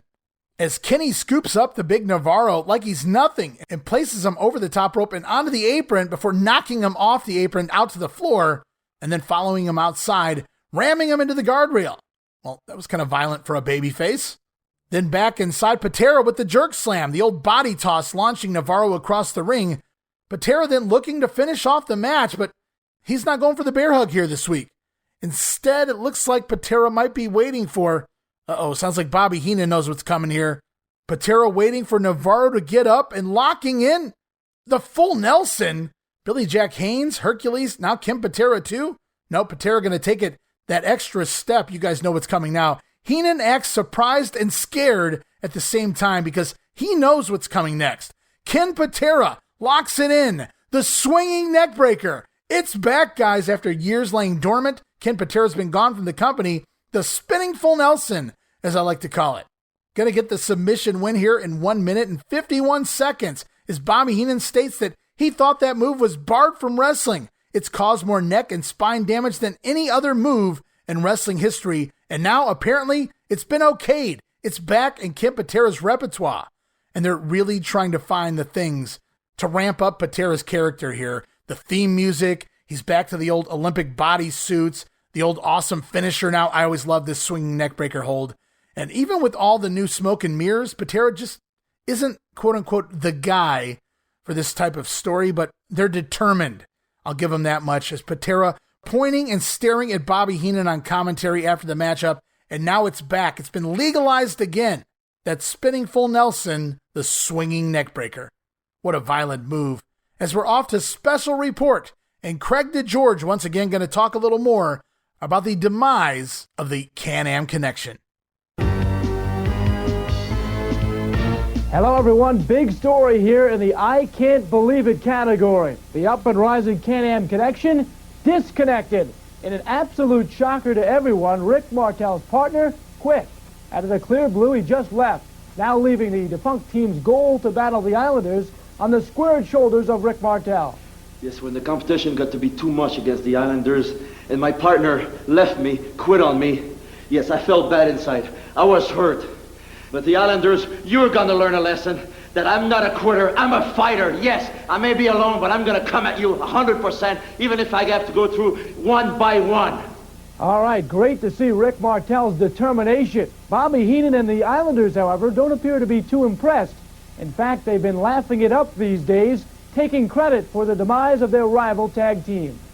Well, there is no longer a Can-Am connection. One of them got smart, one of them quit, put his tail between his legs and ran and hid. You see, Martel, you can learn a lesson. If you think you're going to go it alone, you're badly mistaken. If you think you're going to find a partner or even bring your parents or the National Guard or somebody else to help you, forget it. These are my Islanders, and they can't be beat. There is no longer a Can-Am connection. There's just a can, and that's what's going to get kicked, Martel. Your can. Well, that remains to be seen, but we do know Martel plans to look ahead now to continue his pursuit, perhaps in a one-on-one fashion against the Islanders. And who knows, if the right person is available, Rick Martel may again use his talents in the tag team division. With this special report, I'm Craig DeGeorge. So there it is. The Can-Am connection have disconnected, it would appear. Martel's partner quit when the going got tough, as Bobby Heenan and the Islanders gloating there about running Zenk off. The Brain stating that Martel won't find a new partner because the Islanders can't be beat. And I love the line Bobby Heenan stating, there's no more Can-Am, it's just a can now, which is going to get kicked. It's highly unusual for the World Wrestling Federation, the WWF standards, as they usually just ignore when someone departs, but we get it again here this week on Challenge this time. And of course, once again, they make sure to bury Tom Zenk without actually putting his name out there. As we're back to the ring to see another team in action, it's Demolition, Axe, and Smash, along with Mr. Fuji taking on the team of Scott Casey and Steve Douglas. We get an insert promo here from Mr. Fuji, still boasting about that Bam Bam Bigelow, but Bobby Heenan on commentary says that Fuji is a liar. He's the one who has Bam Bam signed, as Scott Casey on top of the demos early on, but flubs an up and over in the corner on Smash, and the Demolition taking control after an obvious edit in the matchup. Axe then blasting Steve Douglas when he comes in with a back elbow under the chin, and he nails him so hard it causes Bobby and Gorilla to pop on commentary for it, just busting Douglas across the chin with a back elbow there from Bill Eadie, as the demos mangle poor Douglas, who appears to be out of his league here as far as training goes, doesn't really know exactly what he's doing in there with the Demolition. Axe doesn't have a problem with it though, stiffing Douglas with a nasty left clothesline, and then Smash gonna follow that up with a hot shot before it's the Demolition decapitation. And they did it all in just 1 minute and 10 seconds. Demolition picking up another win here in the World Wrestling Federation, as we're off to a very special interview now. Mean Gene Okerlund conducting this one. It's our very first look and listen here on the grenade of one of the latest arrivals to the World Wrestling Federation. I'm talking about Ravishing Rick Rude.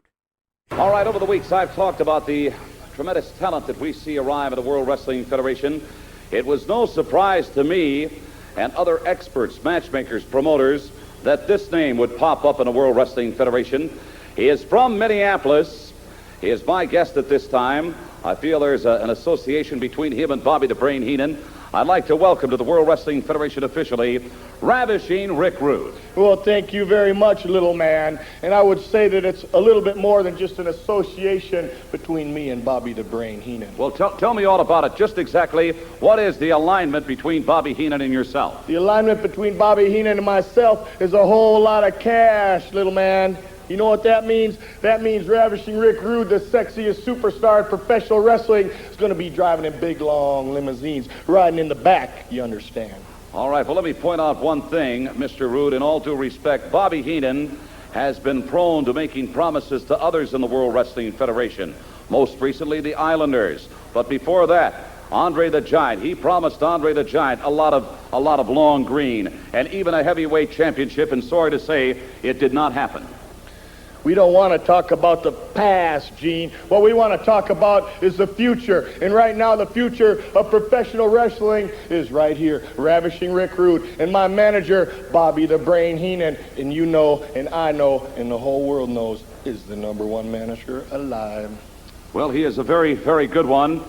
Rick Rude, when you assess the competition, the high level of competition in the World Wrestling Federation, you've got to be impressed. Hulk Hogan, Macho Man Randy Savage. That's right. And those, Gene, are two of the names that are going to be going down. Hulk Hogan, Macho Man Randy Savage, and anyone else who gets in my way. Stay tuned. We're going to be right back. And there it was, Rick Rude making his WWF TV debut here, as Mean Gene addresses that Rick has aligned himself apparently with Bobby the Brain Heenan, which Rude admits to the little man that it's all about the cash, and that's why he signed with the Heenan family. Gene trying to remind Rick Rude of Bobby Heenan's past failed promises, like with Andre the Giant winning the title at WrestleMania 3. But Rude reminds Okerlund that this ain't about the past, it's about the future, Gene, and Rick Rude is the future. Love that line here. As the Ravishing One, he has the look, he can work, and he can clearly talk, as you guys heard just now. A total package, and already looking good here in his spot in the WWF, as we're off to yet another in a long line of $1 Million Man vignettes. Again, back to the house shows, this time DiBiase paying a female fan $100 to wipe the sweat off his body, which she does by eventually rubbing herself all over the $1 Million Man. So Ted DiBiase still throwing his money around, proving that everybody's got a price to be humiliated. Do whatever he asks him to do. In this instance, for $100. And then back to the ring, George the Animal Steel going to take on the Gladiator. So old ring crew Rick Hunter still being used here as the Gladiator. And the Gladiator attacking the Animal, but quickly getting tossed to the outside before it's turnbuckle snack time for George Steele here. Steele then tossing some stuffing into the Gladiator's face before damn near ripping his mask off. Steele really working hard to rip the mask off the Gladiator. Never gets it off though. As Gorilla randomly, I don't really get the joke here, suggests that maybe it's Haku under the hood. Sure, Gorilla. And the giant machine was Giant Baba. George then working the arm of the Gladiator briefly before it's the Flying Hammerlock. Going to pick up the win here in 2 minutes and 33 seconds for the Animal. And now we're off to yet another promo. We've already heard from Rick Rude here this week. What's up next? Why, it's Mean Gene Okerlund standing by with the Birdman, Koko B. Ware, who brings a harmonica here with him this week. All right, here we go again. I don't care if it's in New York City at Madison Square Garden, the Cow Palace in San Francisco, the Omni in Atlanta, the Sports Arena in Los Angeles. The World Wrestling Federation is making its move across the country and around the globe. And one of the truly exciting, one of the brilliant young superstars in the World Wrestling Federation today from Union City, Tennessee, plays a mean harmonica, a mean mouth organ, Koko B. Ware. Ooh, yeah. How you doing this week? I feel good. Oh, yes, I do. I wonder if I can get something out of Frankie. Yeah. Frankie, how you feeling this week? Oh, Frankie, it feels fine, brother. Woo, because we ain't wasting no time. You know, a lot of things happening here in the World Wrestling Federation. I know for a fact, Koko B. Ware, that you have unfinished business with Dangerous Danny Davis, that former referee, Amen, who is now part of the Hart Foundation. Amen. But you see the talent that comes into this World Wrestling Federation on just virtually a weekly basis. It seems like it gets bigger and badder all the time. And I love it, Mean Gene. And I'm referring to the one-man gang. The one-man gang from Chicago is here. Have you ever seen anybody quite so big? No, no, no, no. And I don't want to see him because he's so big. I don't want to put the 747 down on me. You ever seen him when he hit the ropes and come off? I've seen him. Of course I've seen him.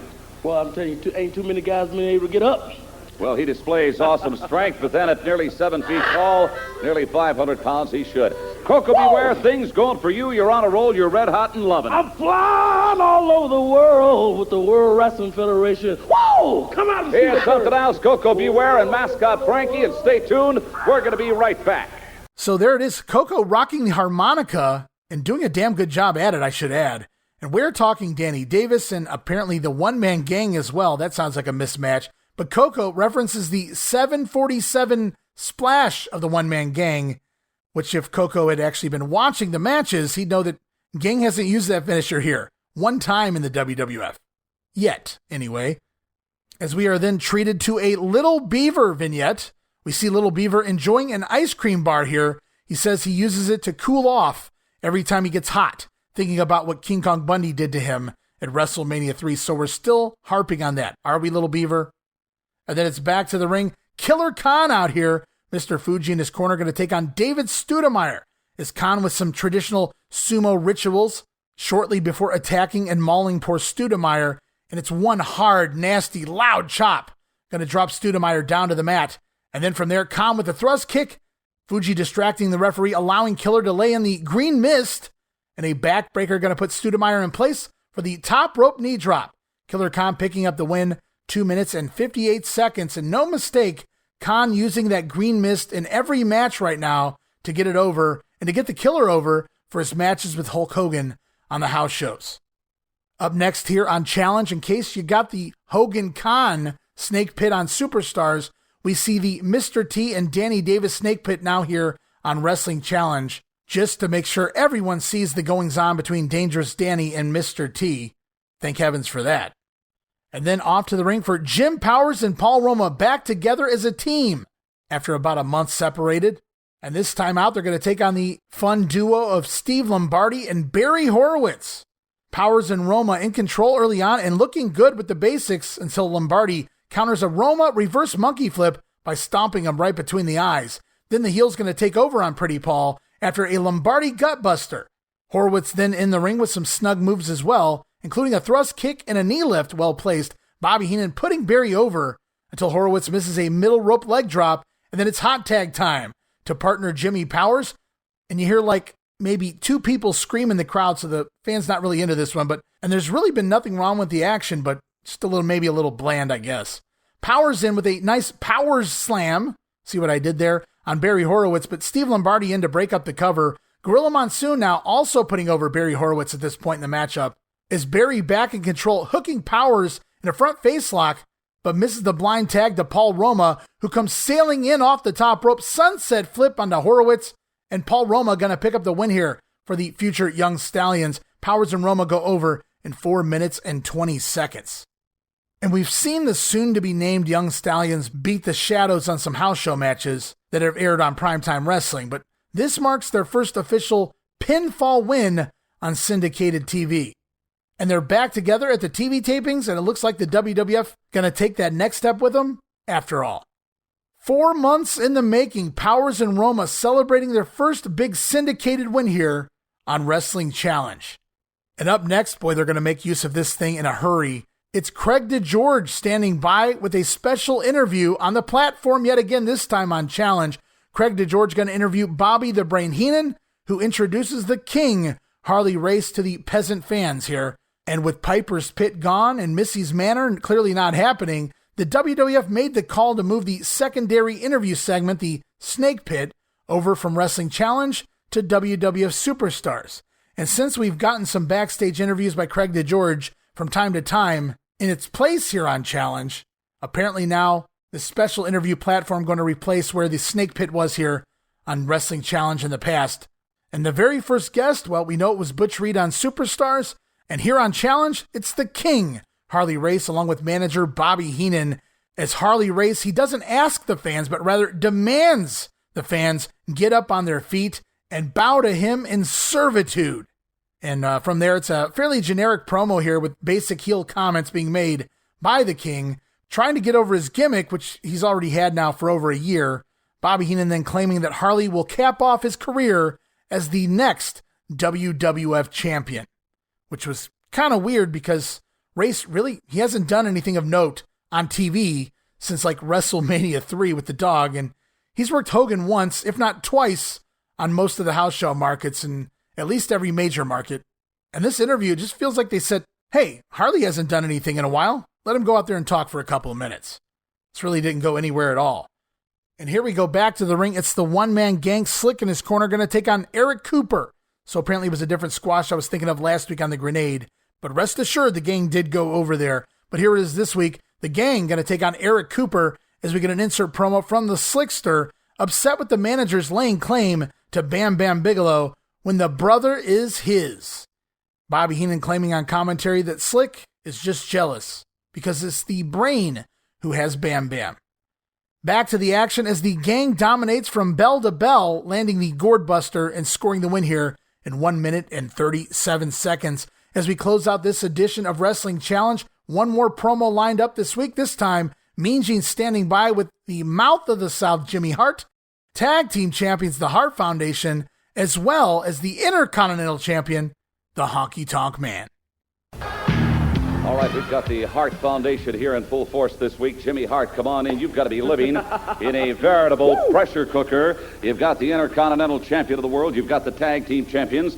And a lot of men, by the way, camping on their back doorstep. They want a shot at the champions, Jimmy. You better believe it. They're jealous. It's jealousy. But you see, we have open contracts. Look at my little black book. Look at the names in here. You got the Killer Bees. Hey, we got an open contract. You got the Islanders, the Demolition. The list goes on and on, baby. We don't run from anybody, Mean Gene. That's very impressive. Let's bring them in.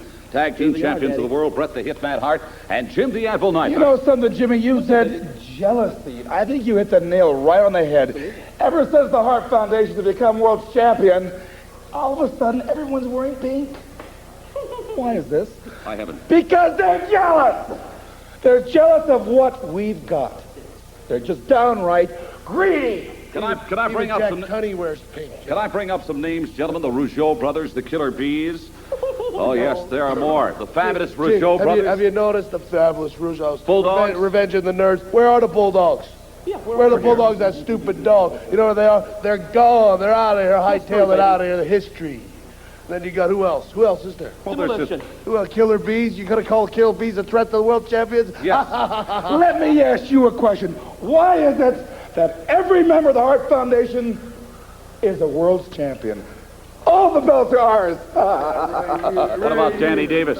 Danny Davis, I don't know. He might win the junior heavyweight championship. How do you know, big man? All right, here he is. The Honky Tonk Man, the The Intercontinental... newest member of the foundation. Let's put it that way. The Intercontinental Champion of the world, the Honky Tonk Man. Now, you were naming names a while ago of who could beat who. Name somebody that can beat the Honky Tonk Man. Oh, I could tell you a list of top contenders. Tell me, They you have got got to plenty be. of time, Gene. Come on, you got over a minute left. Name some of them for the Honky Tonk Man. Run them down. How about Ricky the Dragon Steamboat? How about Tito Santana? How about Jake the Snake Roberts? I can go on and on all day long. Yeah, well, why don't you give me a little history lesson? Where are they?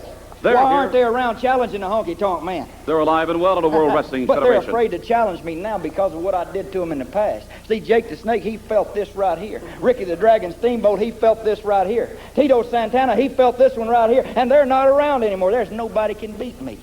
I'm unbeatable now. I'm unstoppable. The Hart Foundation's on a roll. We're like a roller coaster. We're up and we're down and we're rolling 55. We're staying alive. That's just the kind of thinking that may bring you down from the throne as the Intercontinental Champion. When you're that confident. Let me just say this. I know thousands of cards and letters are coming in. They want to send donations. The donations go to the Hart Foundation, and we will use that money wisely. Thank you very much. All right, Jimmy Hart, the Hart Foundation, and the Honky Tonk Man, the Intercontinental Champion. So Jimmy Hart talking the Hart Foundation's open contracts. They don't discriminate. Makes you wonder how the Killer Bees haven't got that title shot after pinning the Harts here in a non-title matchup on television. The Anvil claiming that everyone is jealous of the champs as the Hart Foundation begin running down all of the other teams here in the WWF. From there, Honky Tonk Man coming into the interview area. Mean Gene wanting to talk potential challengers for the Honky Tonk Man, including the likes of Ricky Steamboat, the former champion, Tito Santana, also a former Intercontinental Champion, and of course his recent feud with Jake the Snake Roberts. But Honky Tonk, he says everyone's afraid to get back in the ring with him, and that's why he will remain the IC champion for a long time to come. And what a troupe Jimmy Hart has right now. He's got the tag team champions, he's got the Intercontinental Champion, but Mean Gene wants to know, what about Danny Davis? As Hart quips, maybe he'll win the Junior Heavyweight Championship. So no more aspirations for Davis versus Hulk Hogan, and I'm kind of bummed because I'm standing by it, guys. Another fun match for Saturday night's main event. As we have one more piece of business to run through here this week before we close out this edition of The Grenade and essentially close out the month of July here in 1987 as well. Going to be back with August next time here on The Grenade as the summer of 87 will continue to go on. But before we get there, we have to finish up here with Primetime Wrestling for July 27th, hosted again by Gorilla Monsoon and Bobby the Brain Heenan. Going to throw you guys to an intro, and I spliced together a couple little wraparounds as well. All ties in together here as the Brain and the Gorilla going to talk the fiasco with Bobby's doctor from last week. Gorilla stating that he has brought in his own doctor here this week to look at the x-rays of Bobby Heenan. Also, a lot of talk of the newcomer, Bam Bam Bigelow. I'm Gorilla Monsoon. And I'm your host, Bobby the Brain Heenan. Hello, everyone, and welcome once again to Primetime Wrestling. Boy, have we got a blockbuster lined up for you here this week. We're going to taking a look at the Macho Man Randy Savage, and you know that Elizabeth is always close by. Yeah. And we're going to be going to Studio G later on. What's the G stand for? G stands for Gorilla. Oh, you've got your own studio now. Well, it's not named B for Brain. Should be. Unfortunately, a true statement finally came from those lips of yours. You know, I put you to the test now. How many months now, Brain? Over a year. I've delivered. You haven't delivered one time. I had my doctor here from Dusseldorf, Germany. That piece of garbage? That was my doctor. All you've done is made fun of him. He had a yo-yo in his bag. I looked down, I saw a yo-yo down. They made two yo-yos. Well, you have your doctor here today? One and he was... And I won't be able to do the whole show with you. I think I'm going to have to lay down. Yeah. Not feeling well. I put you on the spot here about the last 2 or 3 weeks with the question about Bam Bam Bigelow. Whether or not you could, in fact, prove your statement that you had the guy inked. I've got him. You've got him. Do you want proof? Yeah. I'm going to give you some proof. Okay. It'll be the first time. Roll it. And you fountain of misinformation. What? You proved nothing with that piece of footage that you stole. Did anybody else come up and show you any footage? Nobody else said that they had any footage. I had footage. But everybody and their grandmother has laid claim to Bam Bam Bigelow. Who delivered the film footage? Of what? It didn't even show the guy's size. All it showed was a bald head with some kind of he has tattoos on his head. It's his style. But I got him. Nobody else is there with him. No one else got pictures of him. No one's got film of him. The little runt said, you better be careful what you say. Well, I was going to ask you if you thought that Bam Bam Bigelow was more impressive than One Man Gang. Oh. Not. One Man Gang is impressive, but not like Bigelow. Bigelow can move. He can move like the Bees. He can move like the Islanders. He's that quick for a man 397 pounds. Well, then obviously if you didn't watch the match, you didn't hear the commentary of Luscious Johnny V, who claimed that you are literally full of prunes, that is indeed he who has Bam Bam locked up. Did you hear that? Luscious Johnny, Fuji, Slick, Jimmy Hart, everybody else. I have Bam Bam Bigelow. Just like you have a bad neck. Exactly. Right. So they will be off once again to Studio G here later this week. The G apparently stands for Gorilla. Makes sense. Bobby's doctor, that piece of garbage. There were 2 yo-yos here last week, says Gorilla Monsoon. Of course, the Brain and the one in the doctor's bag. Then from there, it was more questioning of Bobby Heenan supposedly signing Bam Bam Bigelow, as the footage has shown of Bam Bam's head yet again. But what does that prove, Gorilla wants to know? Everybody has laid claim to Bam Bam Bigelow, and nobody has shown the proof. Bobby stating that he has Bigelow like his neck is injured. Exactly. Monsoon not buying anything here, and they're really working this Bigelow character hard. And we haven't even seen more than a flamed tattoo head at this point. So talk about hype. Nobody can argue that there weren't big plans for Bam Bam Bigelow. As I got one final soundbite this week here on The Grenade, it's our final soundbite of primetime as well. Bobby Heenan and Gorilla Monsoon going to sit down with Gorilla's doctor here this time. Going to discuss the neck injury of one Bobby Heenan. Listen, much as I'd love to go see your Sawbones, you going she somewhere? asked me if I'd make a personal appearance. You are going to make a personal at an appearance. orphanage in Springville, New York. There's a bunch of kids that'd like to see me, and I think that's a little more important than going to the doctor. So if you don't mind. You know, the only place you're going is over to Studio G with me in just a few moments here. And break those little kids' hearts. As opposed to breaking your left arm. Which would you rather do? Sorry, kids. I didn't think so. In fact, you all saw what went down here last week when this fountain of misinformation brought on that Dusseldorf dingo. What was his name again? Never mind. Blonde hair? Let's go. We're going to take you right now over to Studio G. Get ready. We're going to make a move. You know why I have to be here. Too bad. You're here. That's all that counts. Folks, once again, welcome to our special interview area. I want to apologize right off the bat once again for last week's fiasco here in this. You caused it. I caused it. Insulted that man, specialist, that man with his medical knowledge. Please.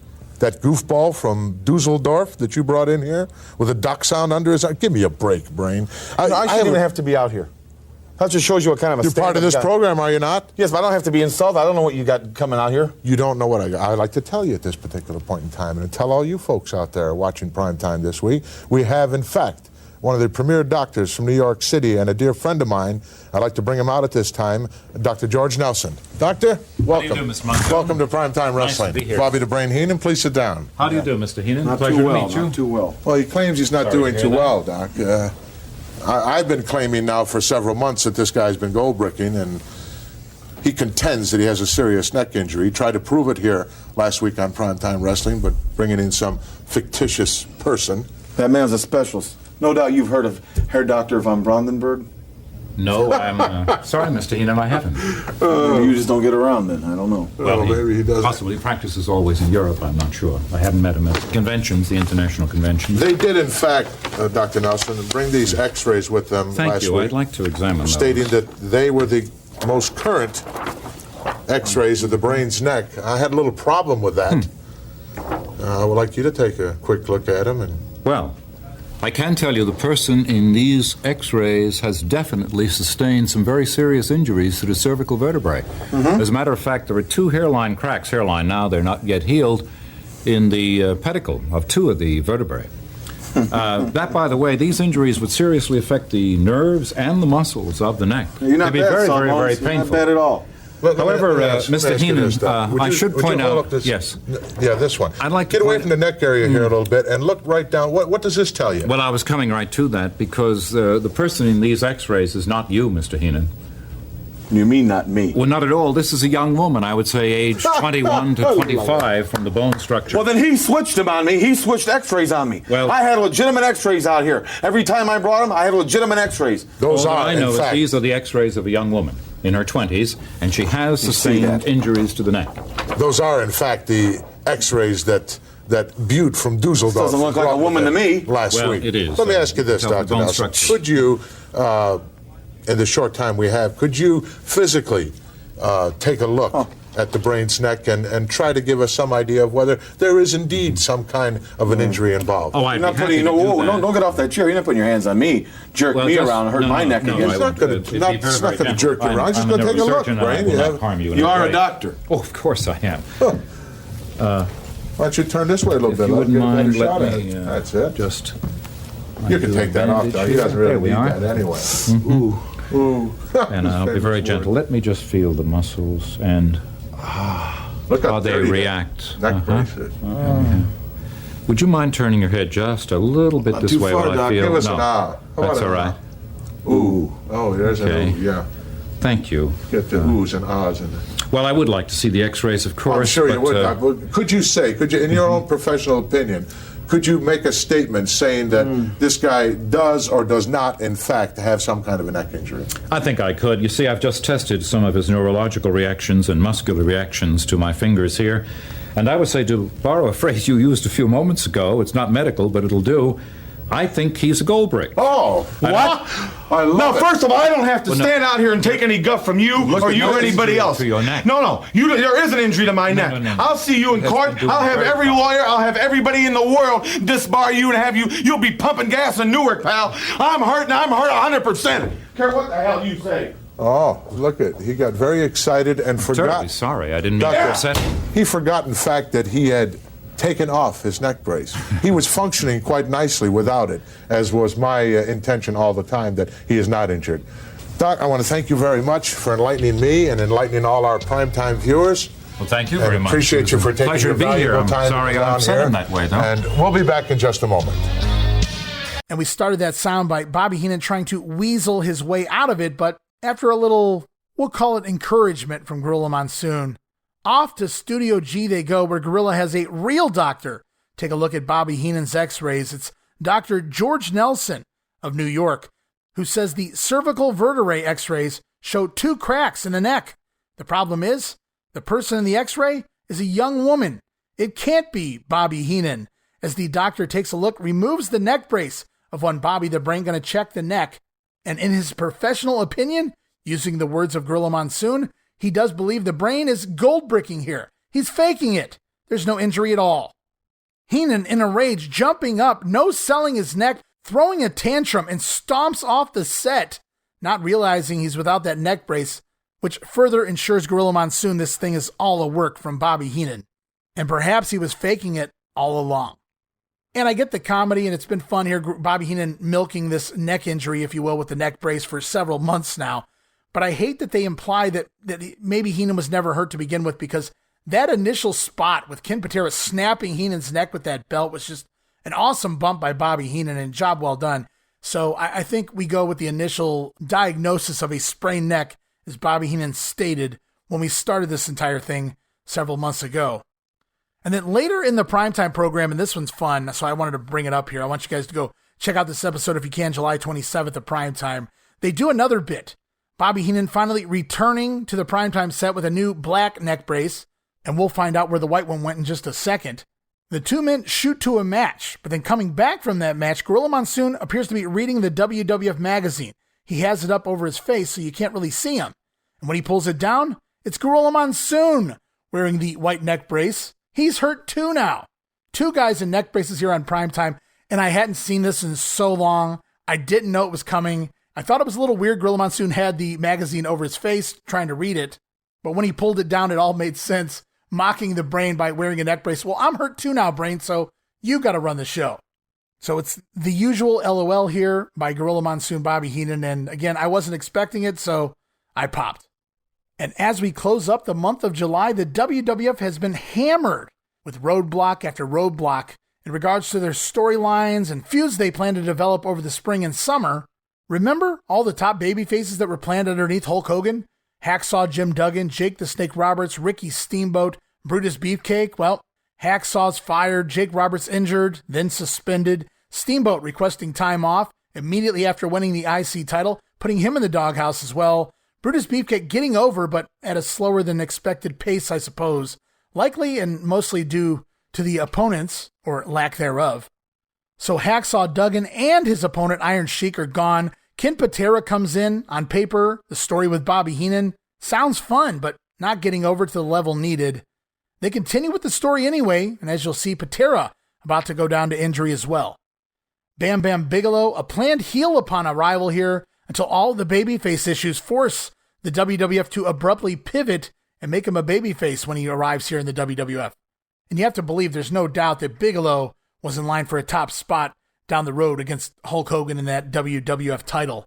Then from there, the Islanders, they go heel to feud with the next potential tag team champions in the Can-Am Connection, but then Tom Zenk quits the company.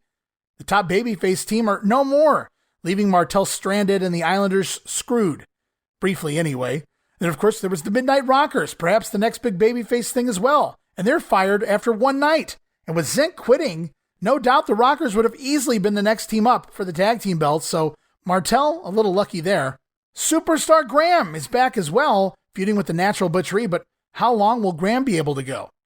So thank God there was an influx of talent here in 1987, starting with the Demolition and moving on with Bam Bam Bigelow, Ted DiBiase, Rick Rude, soon to be the Ultimate Warrior, etc. The fresh faces definitely will help as things really begin to change here into that super popular roster of stars that we became accustomed to in the late 80s into 1990.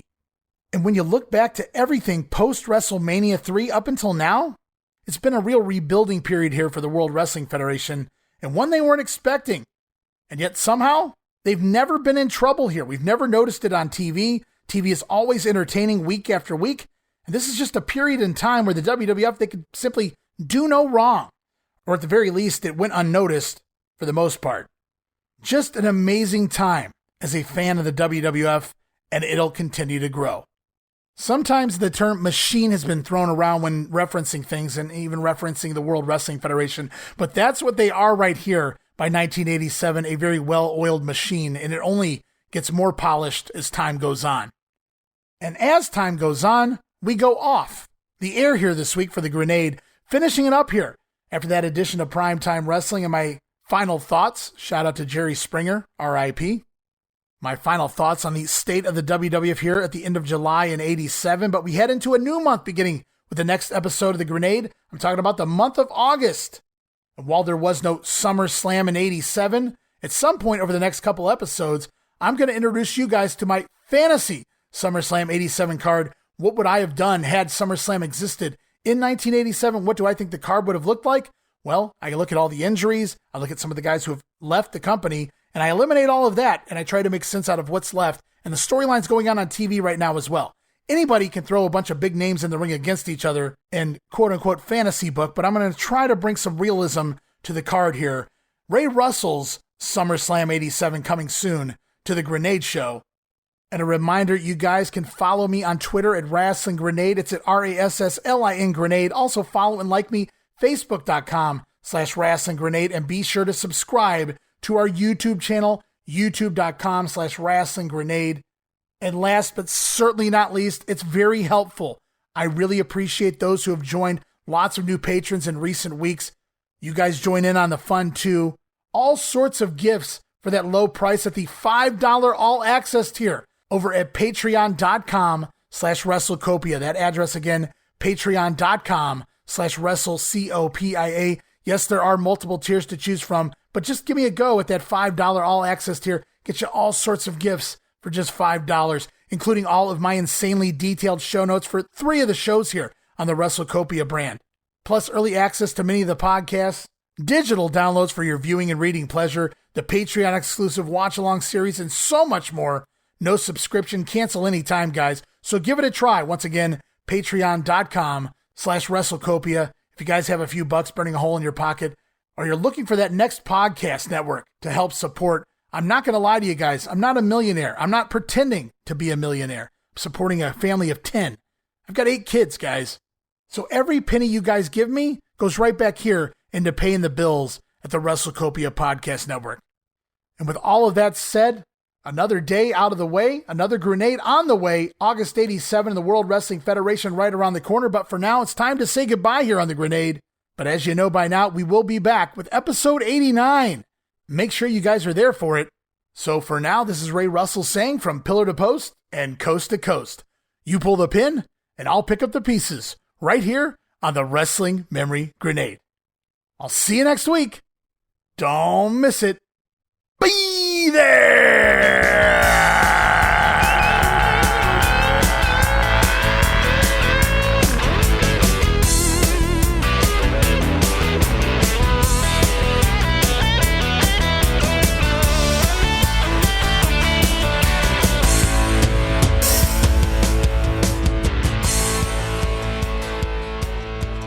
We don't want to talk about the past, Gene. What we want to talk about is the future. And right now, the future of professional wrestling is right here. Ravishing recruit. There is no longer a Can-Am connection. There's just a can, and that's what's going to get kicked, Martel. Your can.